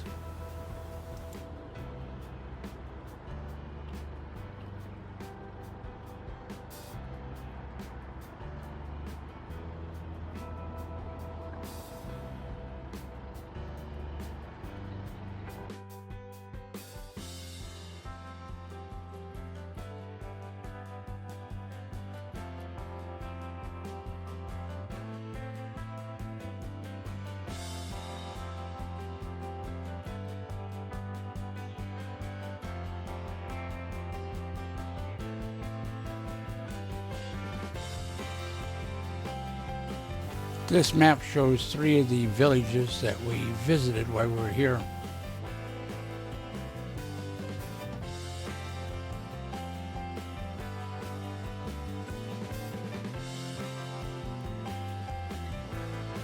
The tour is over with, and we are now sailing out of the fjord, And in one place, I was able to videotape a shoreline, but you can hear the bells of churches in the background.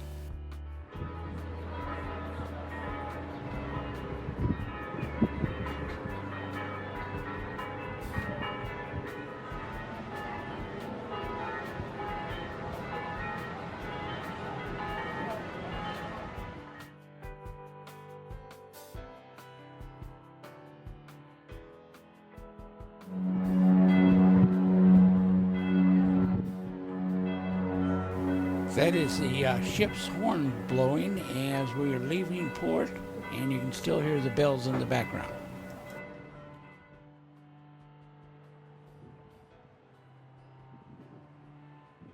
As we were coming in the morning, I mentioned about this ferry boat, and this is the ferry boat. We got a good picture of it as we were cruising on by. Since I didn't get good photos coming into the harbor, I got some gorgeous pictures coming out of the fjord right at sunset. It was just truly beautiful. It was a fun day, fun trip, fun place to visit.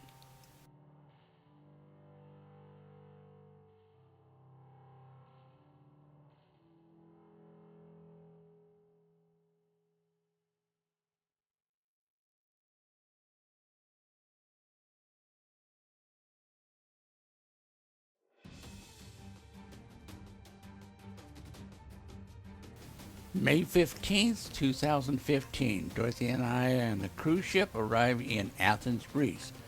One of the main goals, of course, is to see the Acropolis.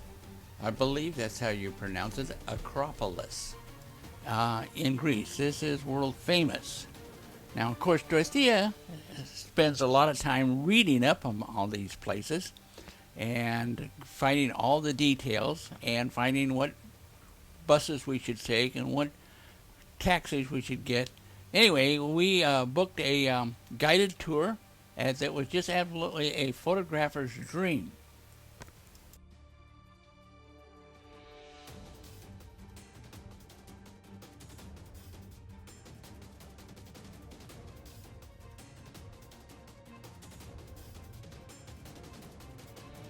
All right, this is the Acropolis, high up on a hill. There's a lot of renovation going on to preserve it, and we visited a lot of different spaces before we finally got there. Let me talk a little bit about the history of the Acropolis. It means sacred rock or high city. The Acropolis is dedicated to the goddess Athena, but humans from prehistoric era have been populated the area and the caves around it. It is situated in the middle of Athens, and there are just thousands of people going through this daily. I was very surprised. It was quite crowded, and yet the people moved through the ruins at a comfortable rate.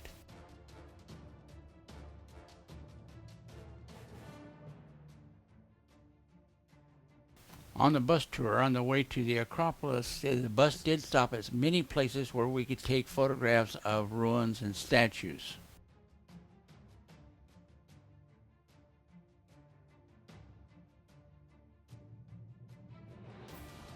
I had no idea what was going on here. I am doing the video editing at least 5 or 6 months after we made the trip.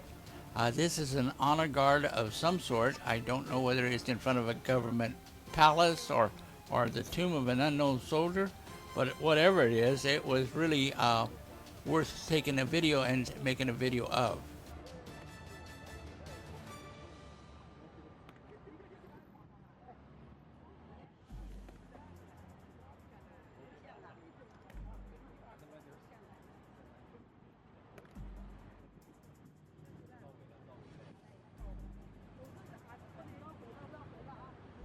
I often wondered if this was an honor for these guards to be part of, or whether it was mandatory part of their service. Anyway, it looks like this is a commanding officer of some sort, making sure everybody is dressed properly. Quite fascinating.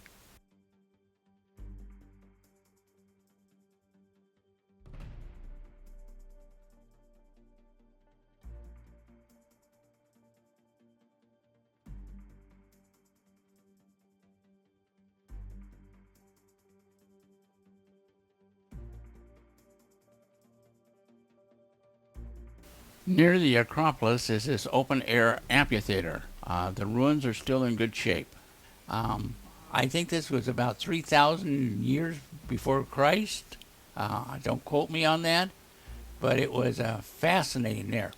Here we are at the Acropolis, and the crowds are moving rather quickly up into the ruins. And this is a very large crowd, but like I said, it was moving rather quickly.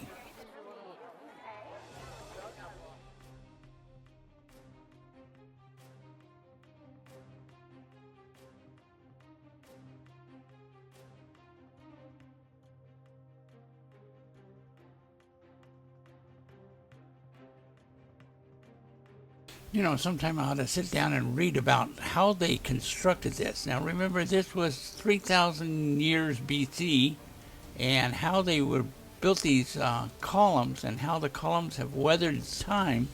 Just absolutely amazing.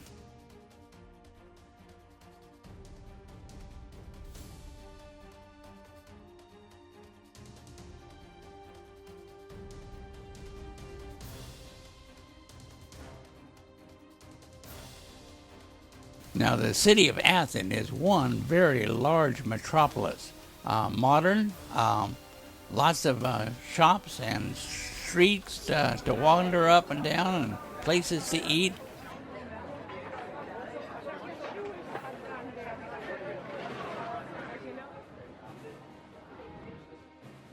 The bus dropped us off downtown so we could wander the streets, which we did. Found a place to eat, churches to visit.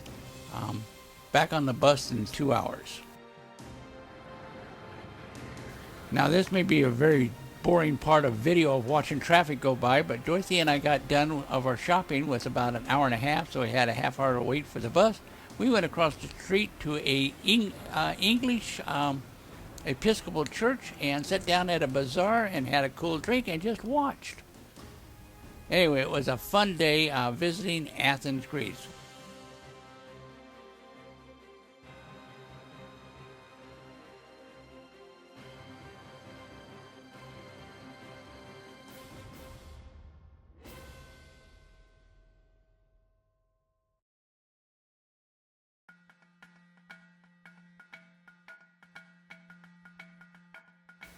We are now visiting Santorini on the Greek Isles. This is a fascinating island.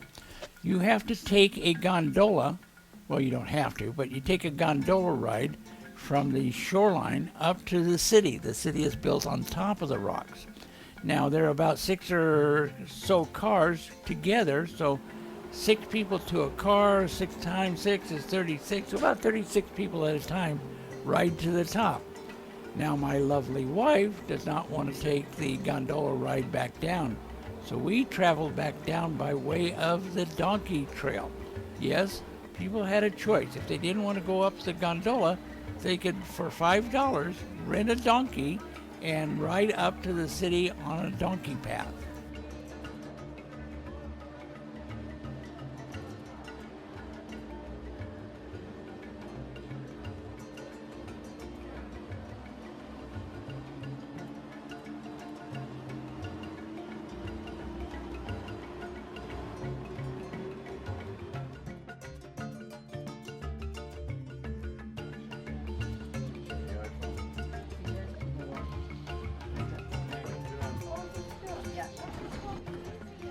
We're coming back that way, right? Only one way up and one way down. Now, Dorothy and I rode all the way up to the top, and then we walked all through the town. Typical Mediterranean type town. Everything is white and blue. That is the donkey trail. Now, the donkey trail, Dorothea and I decided to walk all the way from the top of the mountain, or top of the island, back down to the shoreline via the donkey trail. Now, that was an experience.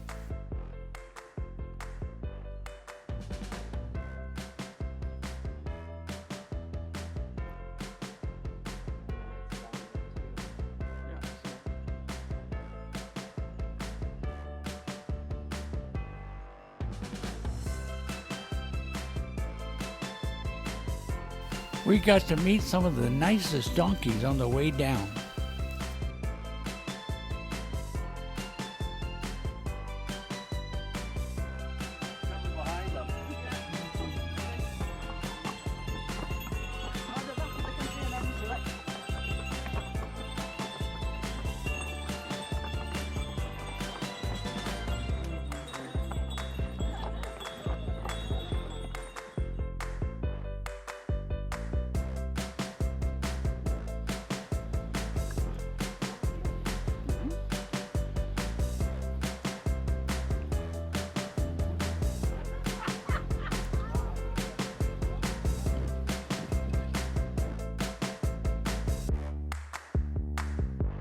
When we did finally get down to the bottom, then we did the little shops along the shoreline. I don't know that we bought any souvenirs, but then we decided that we were going to go on a tour over to a volcanic island.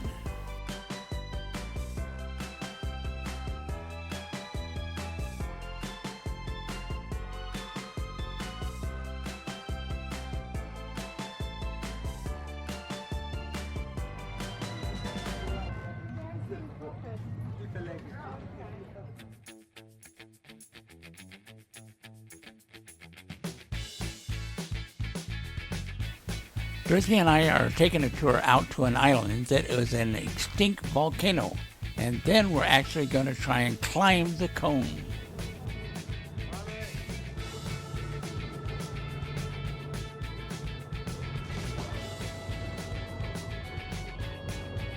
The water around the islands are just crystal clear. There are several boats per day that take this tour from the main island over to the volcano, and then there is a guided tour over there.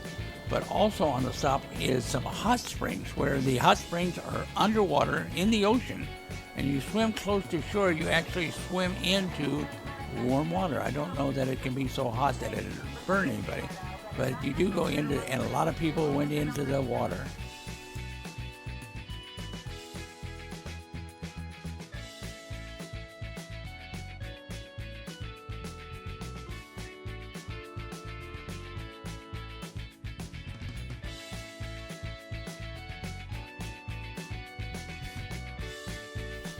The hike up to the cone is not excessively strenuous. It just seemed to be too long, and there were some hills on it. So about halfway up, Dorothy and I both pooped out, and we sat down on a rock and waited for everybody. So at our age, we never did make it all the way to the top.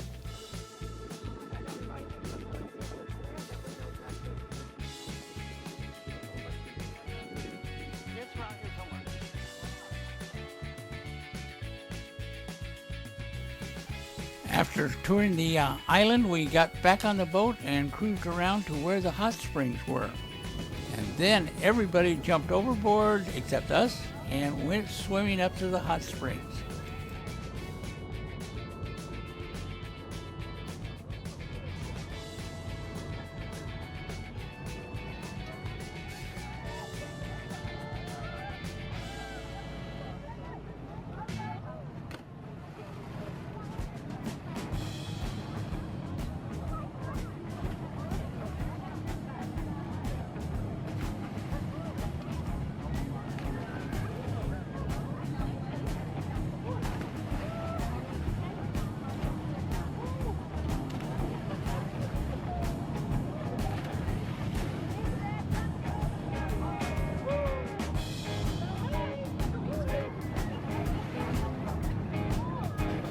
All right, I got it all figured out. There's about 125 people on this boat, and no, not everybody's going to swim in to go to the hot spring.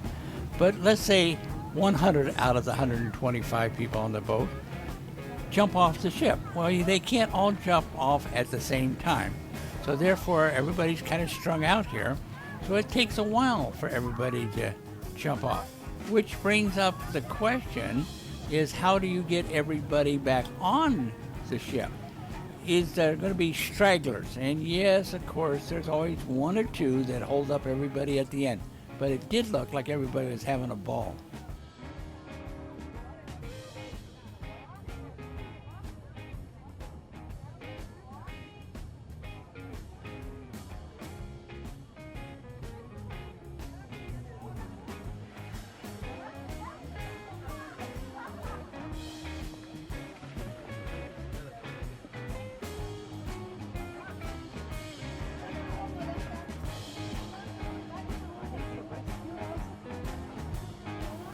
This was the boat anchored next to us.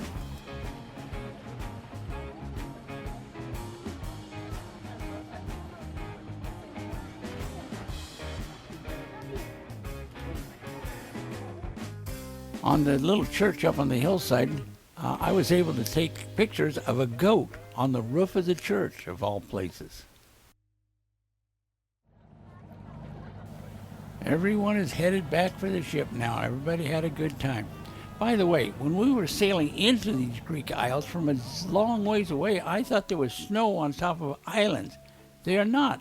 They're white buildings. The towns and the cities, or the towns anyway, are built on top of the island, not down along the shoreline.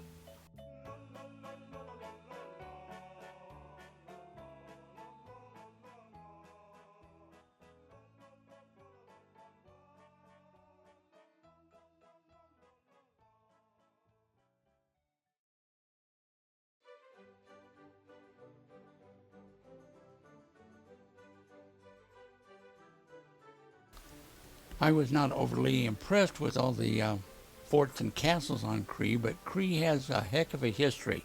This island is situated that whoever controls it controls the connection from the Black Sea to the Mediterranean, so it is of highly strategic value.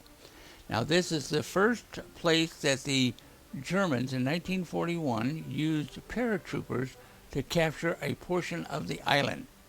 Once in control of the air bases, then regular troops were landed by airplane and defeated the Greeks.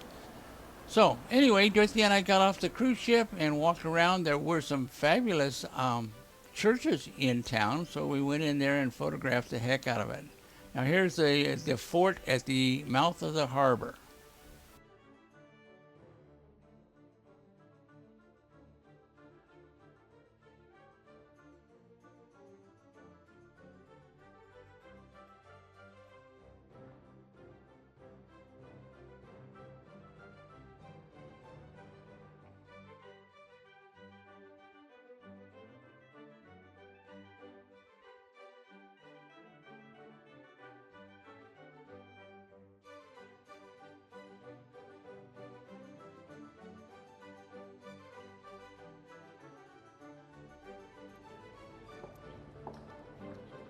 Took some videos of the inside of the churches. The churches were spectacular, well worth seeing.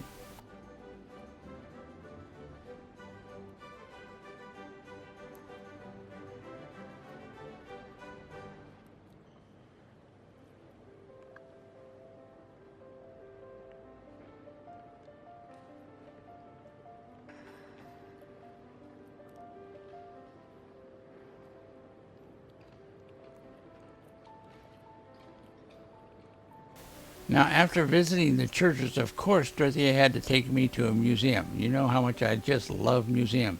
So we walked through the museum, and she was going, ooh, and I just said to myself, how long is this going to take?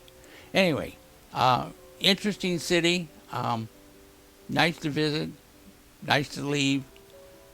The museum was pretty good.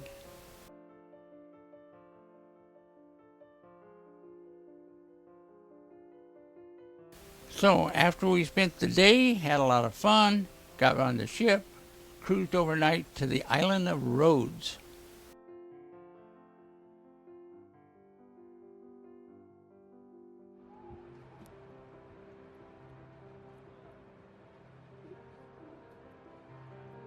Now the Isle of Rhodes is definitely more interesting and had some better castles and just sort of sights to see. But the big thing about the Isle of Rhodes is from Greek mythology, about the famous statue that supposedly had 1 foot over each side of the entrance to the harbor. It was strictly mythology. Apparently there was a statue that fell into the harbor during an earthquake, but it was only standing on one side of the entrance to the harbor.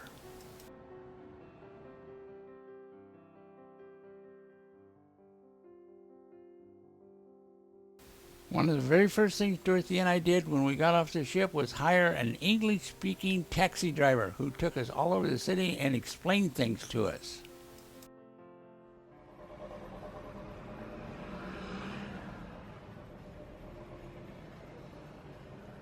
Oh yeah, then he can point us out what else we have to Yes, I live within the whole city. This wall is 15 meters high. Built it from the night, St. John of Until what? The end of October. End of October, yes. This is the time you have to make your money. Yes, we have to work. Now, we hired this English-speaking driver, and he took us to a lot of different historical sites, castles, and finally dropped us off at a wonderful palace that we walked through.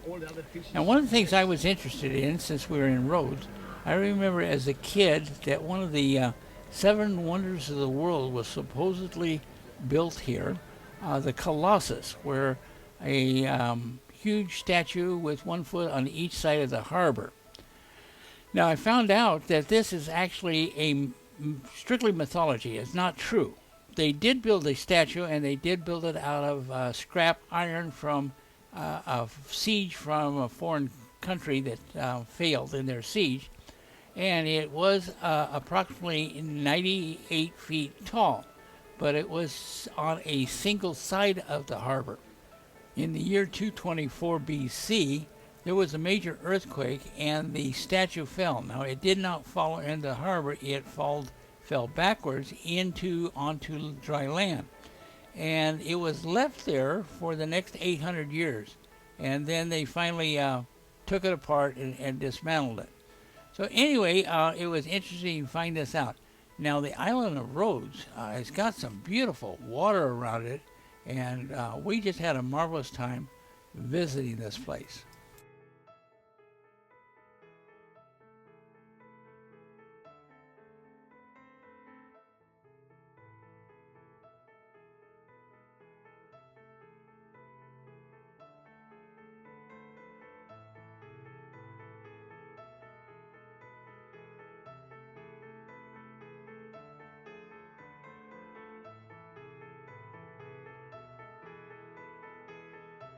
The driver finally dropped us off when we walked through a tourist section where, everybody's selling anything, but it was a lot of fun seeing all the little stalls.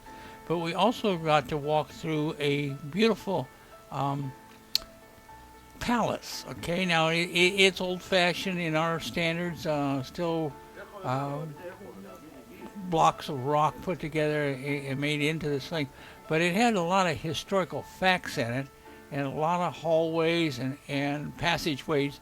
So it was a lot of fun walking through and just enjoying the moment.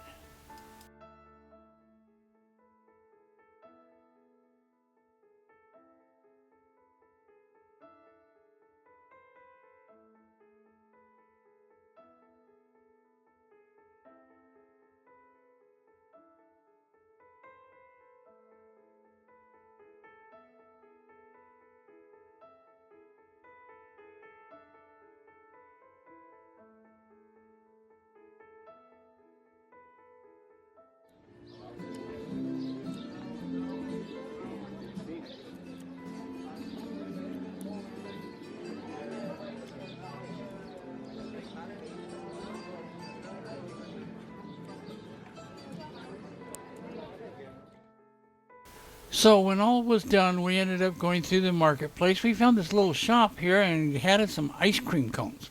We came across this little boy playing the accordion. He couldn't play worth a damn, but he was out there making money, and he was so enthusiastic about it.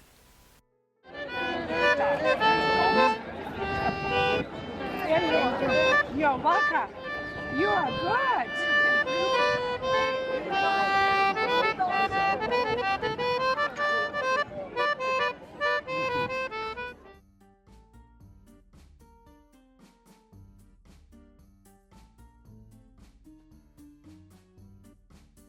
So our day in Rhodes was a lot of fun. We got to see a lot of things.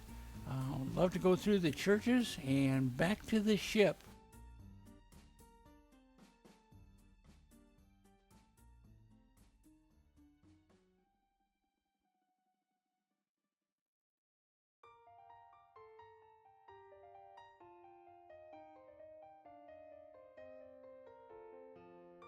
The last port of call before Istanbul, Turkey was Kusadasi. From Kusadasi, we took an all-day tour up to Ephesus. This was a professionally guided tour and worth every penny. The first stop is at the house of the Virgin Mary, and there is a lot of, I won't say controversy. There is no real proof that Virgin Mary traveled with John after the crucifixion of Christ. There is speculation that she did, in fact, go to Ephesus with John, and the Catholic Church has designated this house here as a religious shrine. They are not confirming or denying that it is the House of Mary, but is a religious shrine and worth visiting.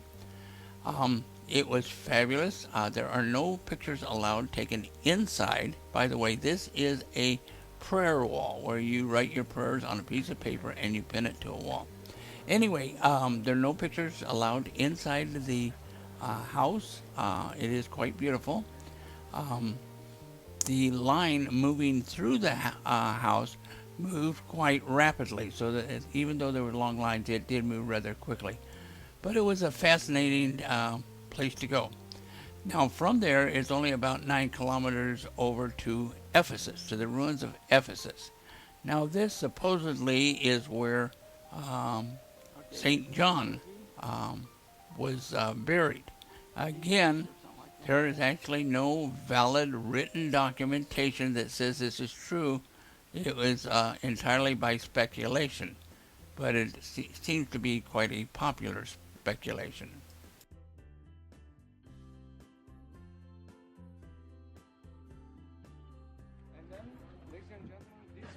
From the House of Mary to Ephesus, the ruins there, is about 9 kilometers. Now, that's only about less than 4 miles. Anyway, I was interested to find out that Ephesus, the city, had been rebuilt 3 different times. As the ocean receded, they kept building the city closer to the ocean. I thought that was kind of interesting. So this is, I think, like about the 4th city. Now, there are a lot of ruins to walk through and a lot of photographs to be taken. Very, very interesting. The tour guide took time to explain to us each period of time frame, how such things as water was brought in, how sewages were taken out, how clay pipes were made. Quite interesting. And also talked about how St. John supposedly was buried here, but also wrote his story for the Bible of St. John's in this location. Again, I have not been able to find any proven fact.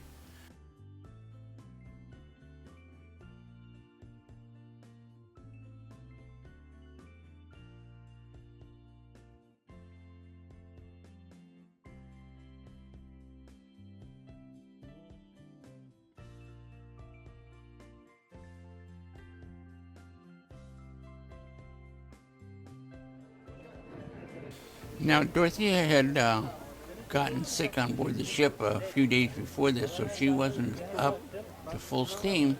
So we would walk and sit down, and then let's catch up with the tour, and then we'll sit down, we'll catch up with the tour type thing. But we did get to see a tremendous amount of restored and preserved ruins of Ephesus.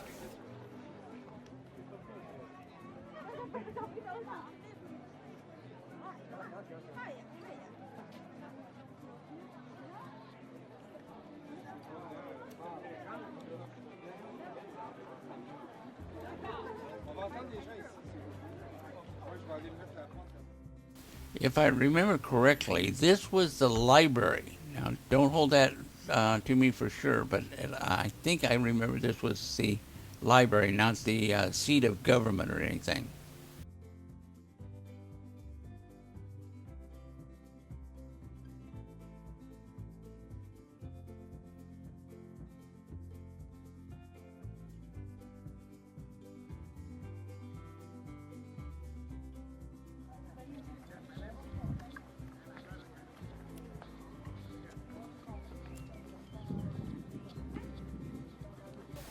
This is the ruins of an open outdoor amphitheater.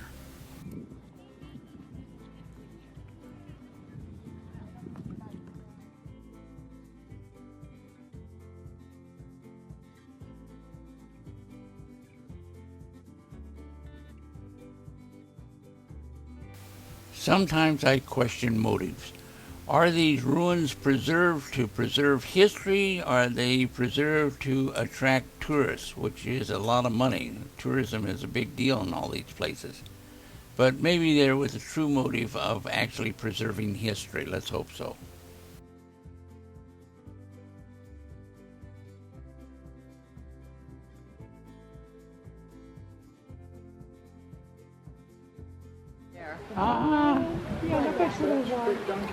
They don't have their eyes open yet. This one has one eye open. This one in here has no eyes open. This one wants to eat. I noticed that. All right, this is supposedly the tomb of St. John's.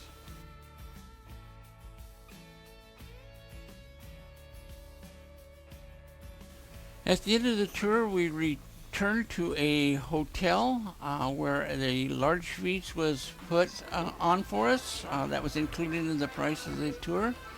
There was a lot of local native dancing going on. I turned the camera on and just turned it loose. Okay, good. Thank you.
A very good lunch, very good entertainment, back on the bus and back to the ship.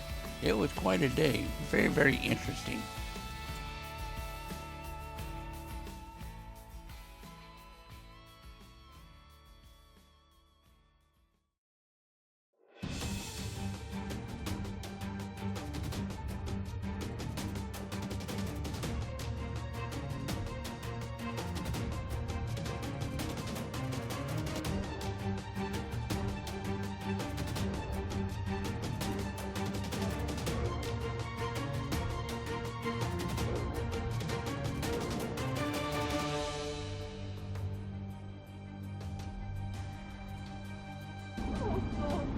Dorothy and I are on a 2-day tour of Cappadocia, Turkey. Part of the tour included a hot air balloon ride for me. Dorothea had been on a balloon ride before. I have never been.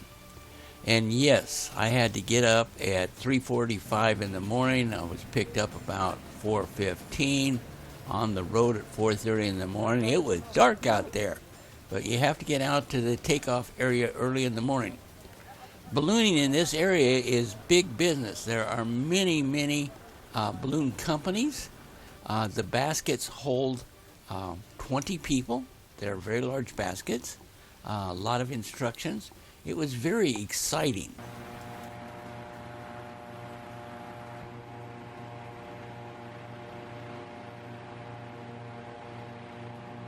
They did have tables set up for hot coffee and rolls, or juices and rolls, or tea and rolls, and everybody was taking pictures and getting ready for the takeoff.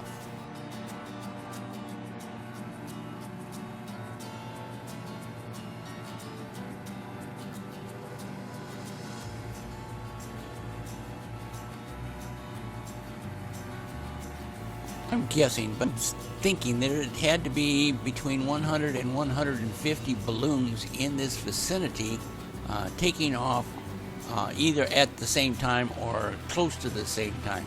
The balloon flights are definitely controlled by wind conditions. They will not fly in wet weather or windy weather. They take all the safety precautions that you can think of.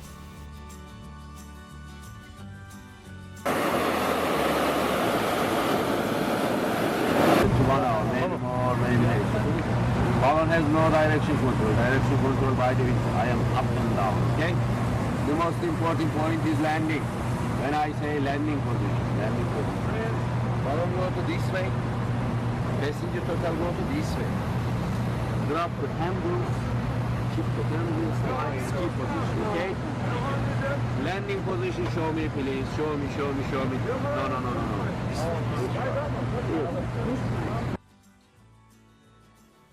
The cost of the balloon ride is in addition to the tour that we were on, and I believe the cost for 1 hour was $150 and an hour and a half was $200.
If the wind conditions are agreeable, we do fly past these rock formations where homes have built right into the rock. These at one time were occupied by Christians that were running away or trying to stay out of the way of the Roman persecution.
At one point I was able to get photographs or video of the trucks with the trailer on the back that hauled the basket out. Now, taking an early morning flight like that, you get some fantastic sunrise shots. I mean, you can see there's just hundreds of balloons up there, but it is just gorgeous.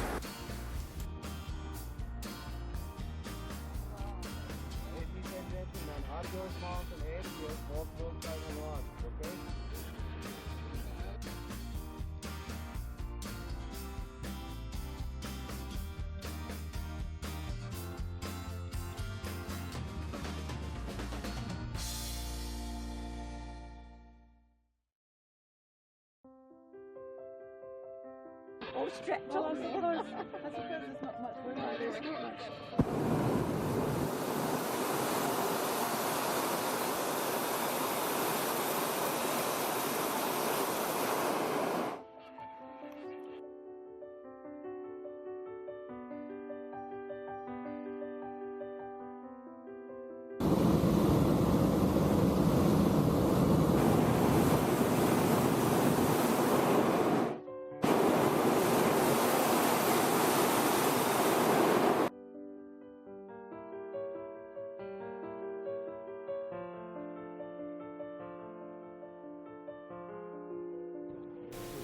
Our flight did take us over several small towns.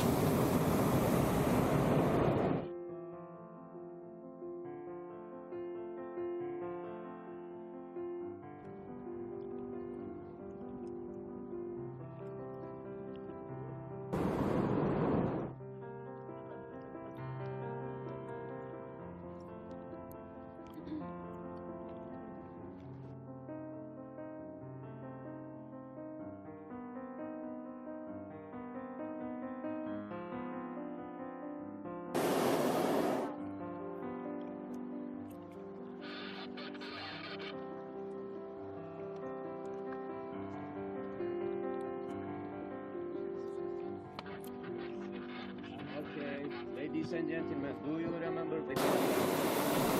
At one point in our flight, we did get to be 5,000 feet above sea level. And as we were coming down and looking for a landing place, I thought at first we were going to land in a vineyard.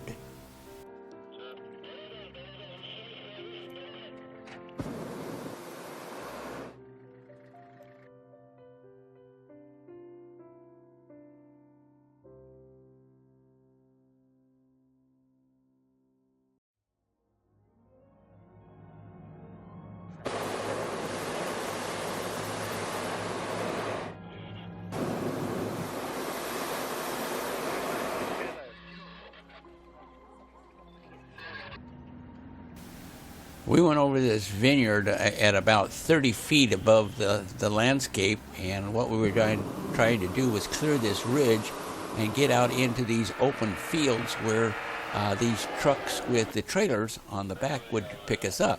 So this is just open country right here, and that's where we're going to try and land.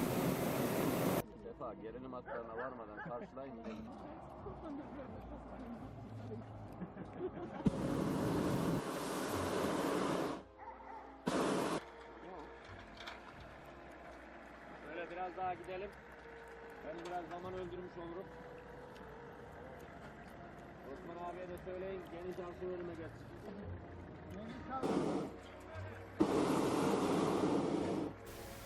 Now, what was amazing to me is I thought they were going to land this basket right down here on the ground. The pilot and the crew down on the ground actually maneuvered the basket over and landed it right on the trailer behind the truck. I mean, that was precision.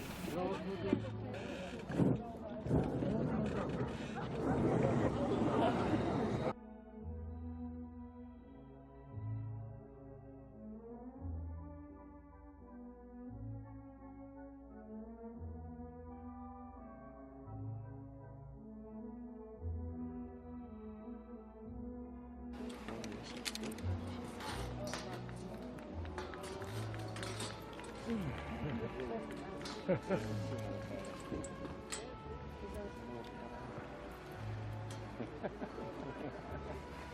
did you get with that? You were what?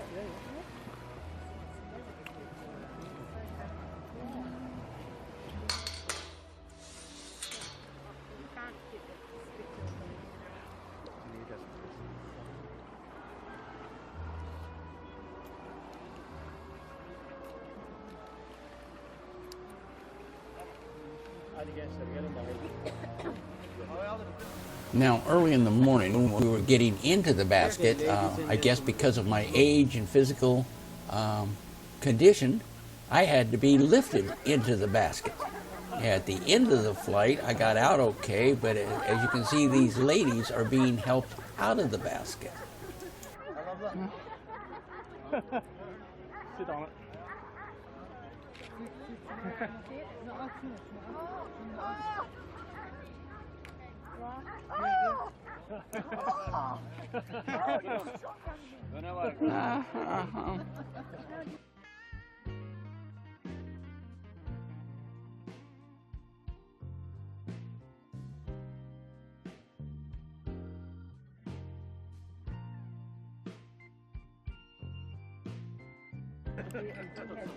At the end of the flight, a table is set up and the crew is setting out a champagne flight celebration. You can see all the tour vans coming in to pick up all the passengers.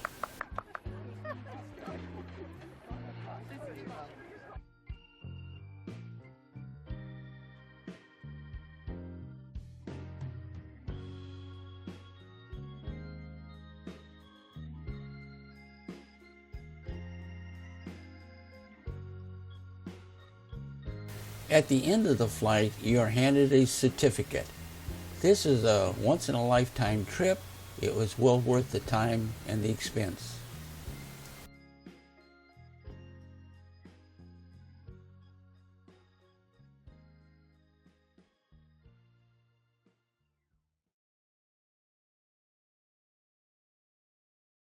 After spending 2 nights in Istanbul, Turkey, Dorothy and I had booked a 2-day tour overnight stay in Cappadocia in central Turkey. We wanted to accomplish 2 things on this guided tour. One is to see some of the hidden cities or cities built beneath the ground. There is also a very famous balloon flight over the countryside that is world renowned. Now, once we arrive in Cappadocia, the first function we're going to do is go through an underground city called Kaymakli. And this is a very, very wide city. It looks like a maze underground. It is not as deep as some of the hidden cities, but it is fascinating. Now, one of the things that you got to be careful of is these are going to go through some narrow tunnels that require you to hunch down or bend over and walk. The areas that you have to bend over and walk are not very long, but it can be uncomfortable. Also, you have to watch your head when you're going through these areas, because you hit the roof of that thing with your head, it can get painful. I wore a hat. The second thing that we were warned about before you even go down in there is that if you're claustrophobic, that may not be a best place in the world for a claustrophobic person to go. Now, the good news is it's very, very well lit. There's after going through some of these shorter tunnels where you have to bend over, there are large rooms. There are lots of tunnels that where you can stand up in, and it's well worth the visit.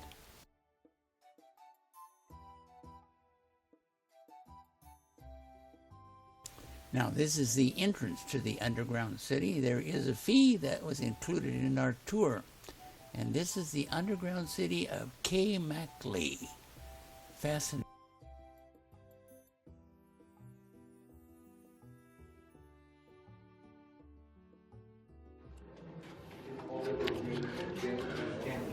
And what was fun for a videographer is to be able to take videos with one hand and find your way through these small tunnels with the other. Oh, there's some steep steps here, dear. Yeah, Chuck. Quick morning. Quick morning.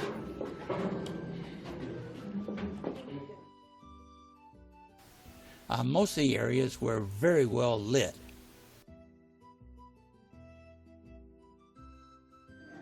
It has been, proved by the archaeologists and historians, and also those carvings. You cannot see any painting in this chapel except these 2 carvings. The first one is the Orthodox cross. This is the Maltese cross, and this is the altar which is used to baptize the small kids here by using the holy water. Also, in the deepest part of Mount By the way.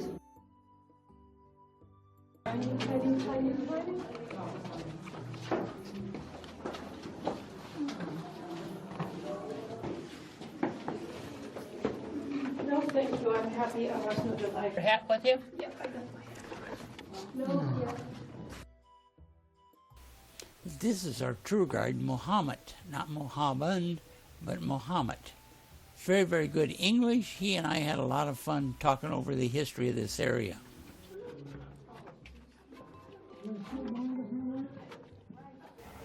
Now, this was fun. You've got to bend over and walk through these tunnels. Like I said, they were not too far. But the fun part was crawling through these tunnels and holding a camera in one hand and trying to keep your head from hitting against the ceiling at the same time. Yeah. It's not clean. During the day, does it go out once a day or once a week or once a month? And stay down here? It depends on the wars and also the climate, especially in winter season, because they should go out for the sun. So that's why it was always being a passing point by the armies. It took about maximum 1 week. 1 week of time you can live here, but not 1 month. stone, so it may create some sickness on your body. One of these photos shows where they made wine and the hole dripping into a container. And also this is a rolling rock that is a stone door. You could roll it across the opening for protection.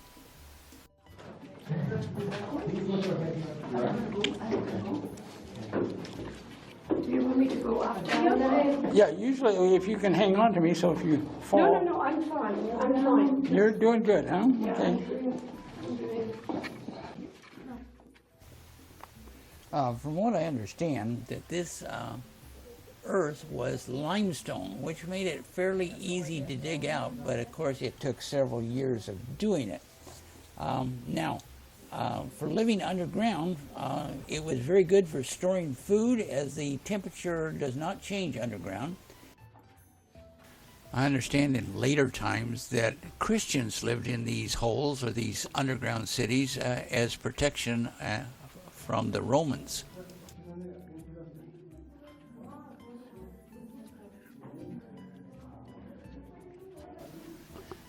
One thing to note is Kea underground city is only one of maybe 200 Cappadocia underground cities. Only a few are open to the public.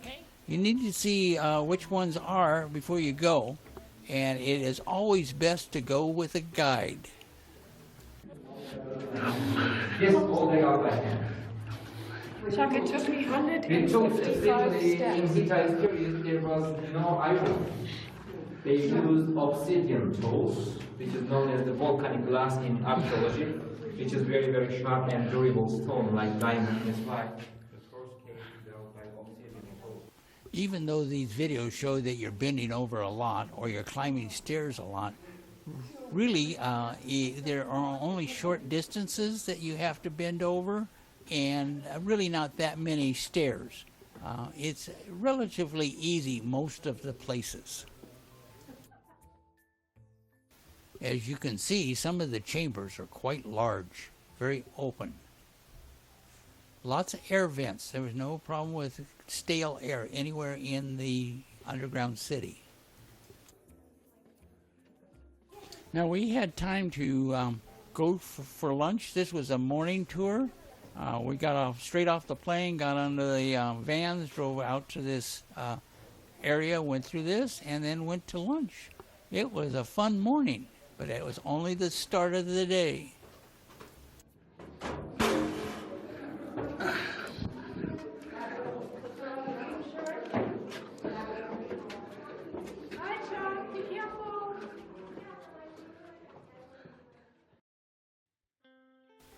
Unlike yesterday's tour of the underground cities, this is cities that are out in the open, but they are still built into the rocks.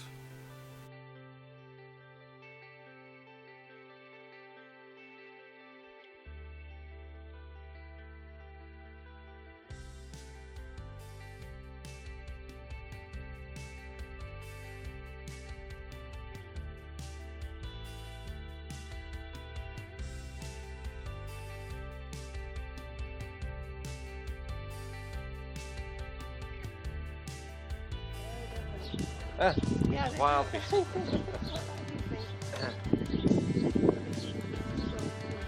Yes. It's nice, so the little holes, these are pigeon nets. And while the rocks are quite sturdy, they are still limestone, which made for easy carving.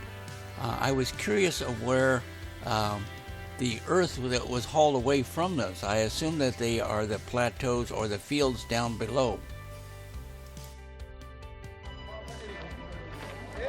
No.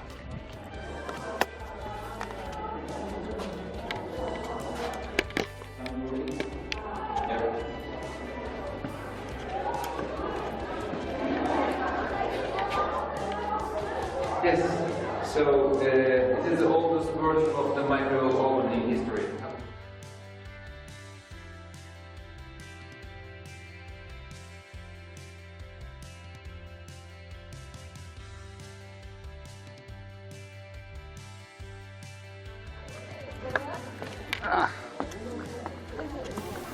Let's face it, I'm just getting too damn old to do all this climbing of stairs. Chapatín, te digo. Chompira, chapatín, Oh, I think I'll pass.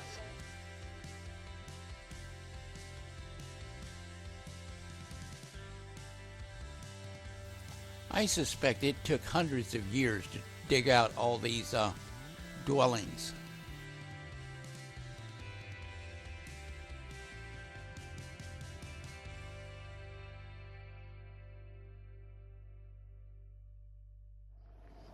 He's dancing with water.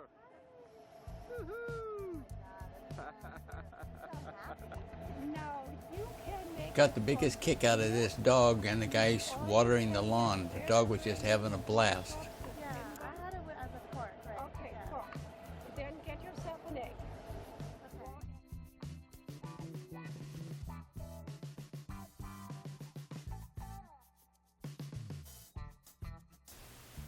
Now, if I remember right, this was an underground mosque, not a church, but a mosque.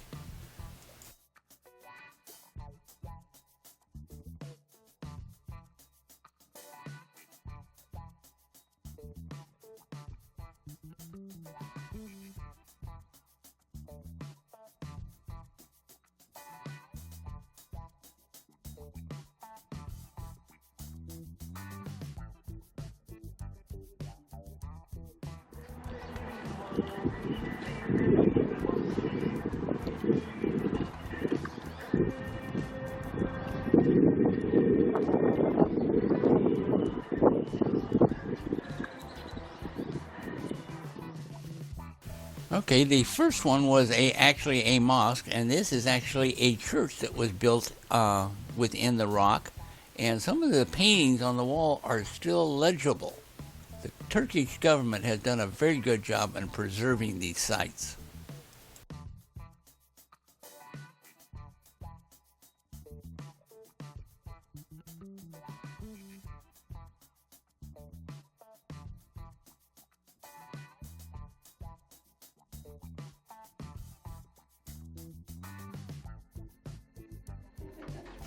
We're going into a restaurant that part of it is built into the rock and part of it is just modernized addition to it. It was very, very good food.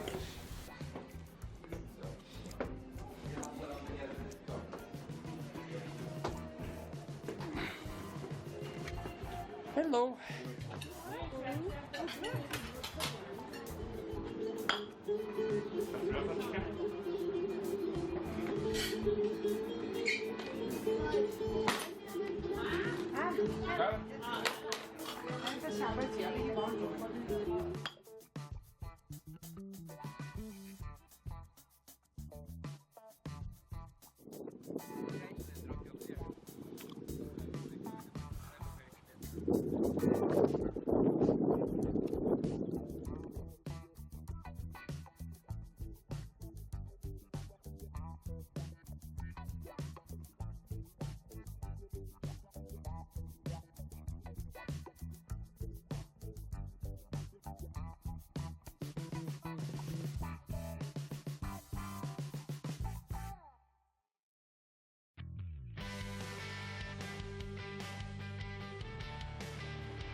Now this area is still inhabited.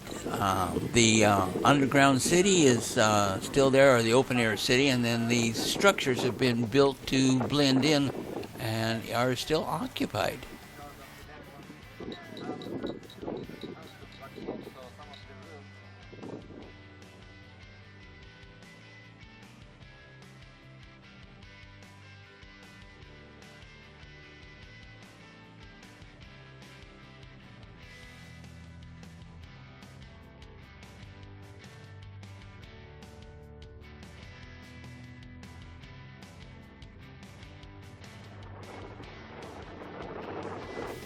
So ends a 2-day trip to Cappadocia, Turkey, and all its wonderful history. This is a trip well worth making.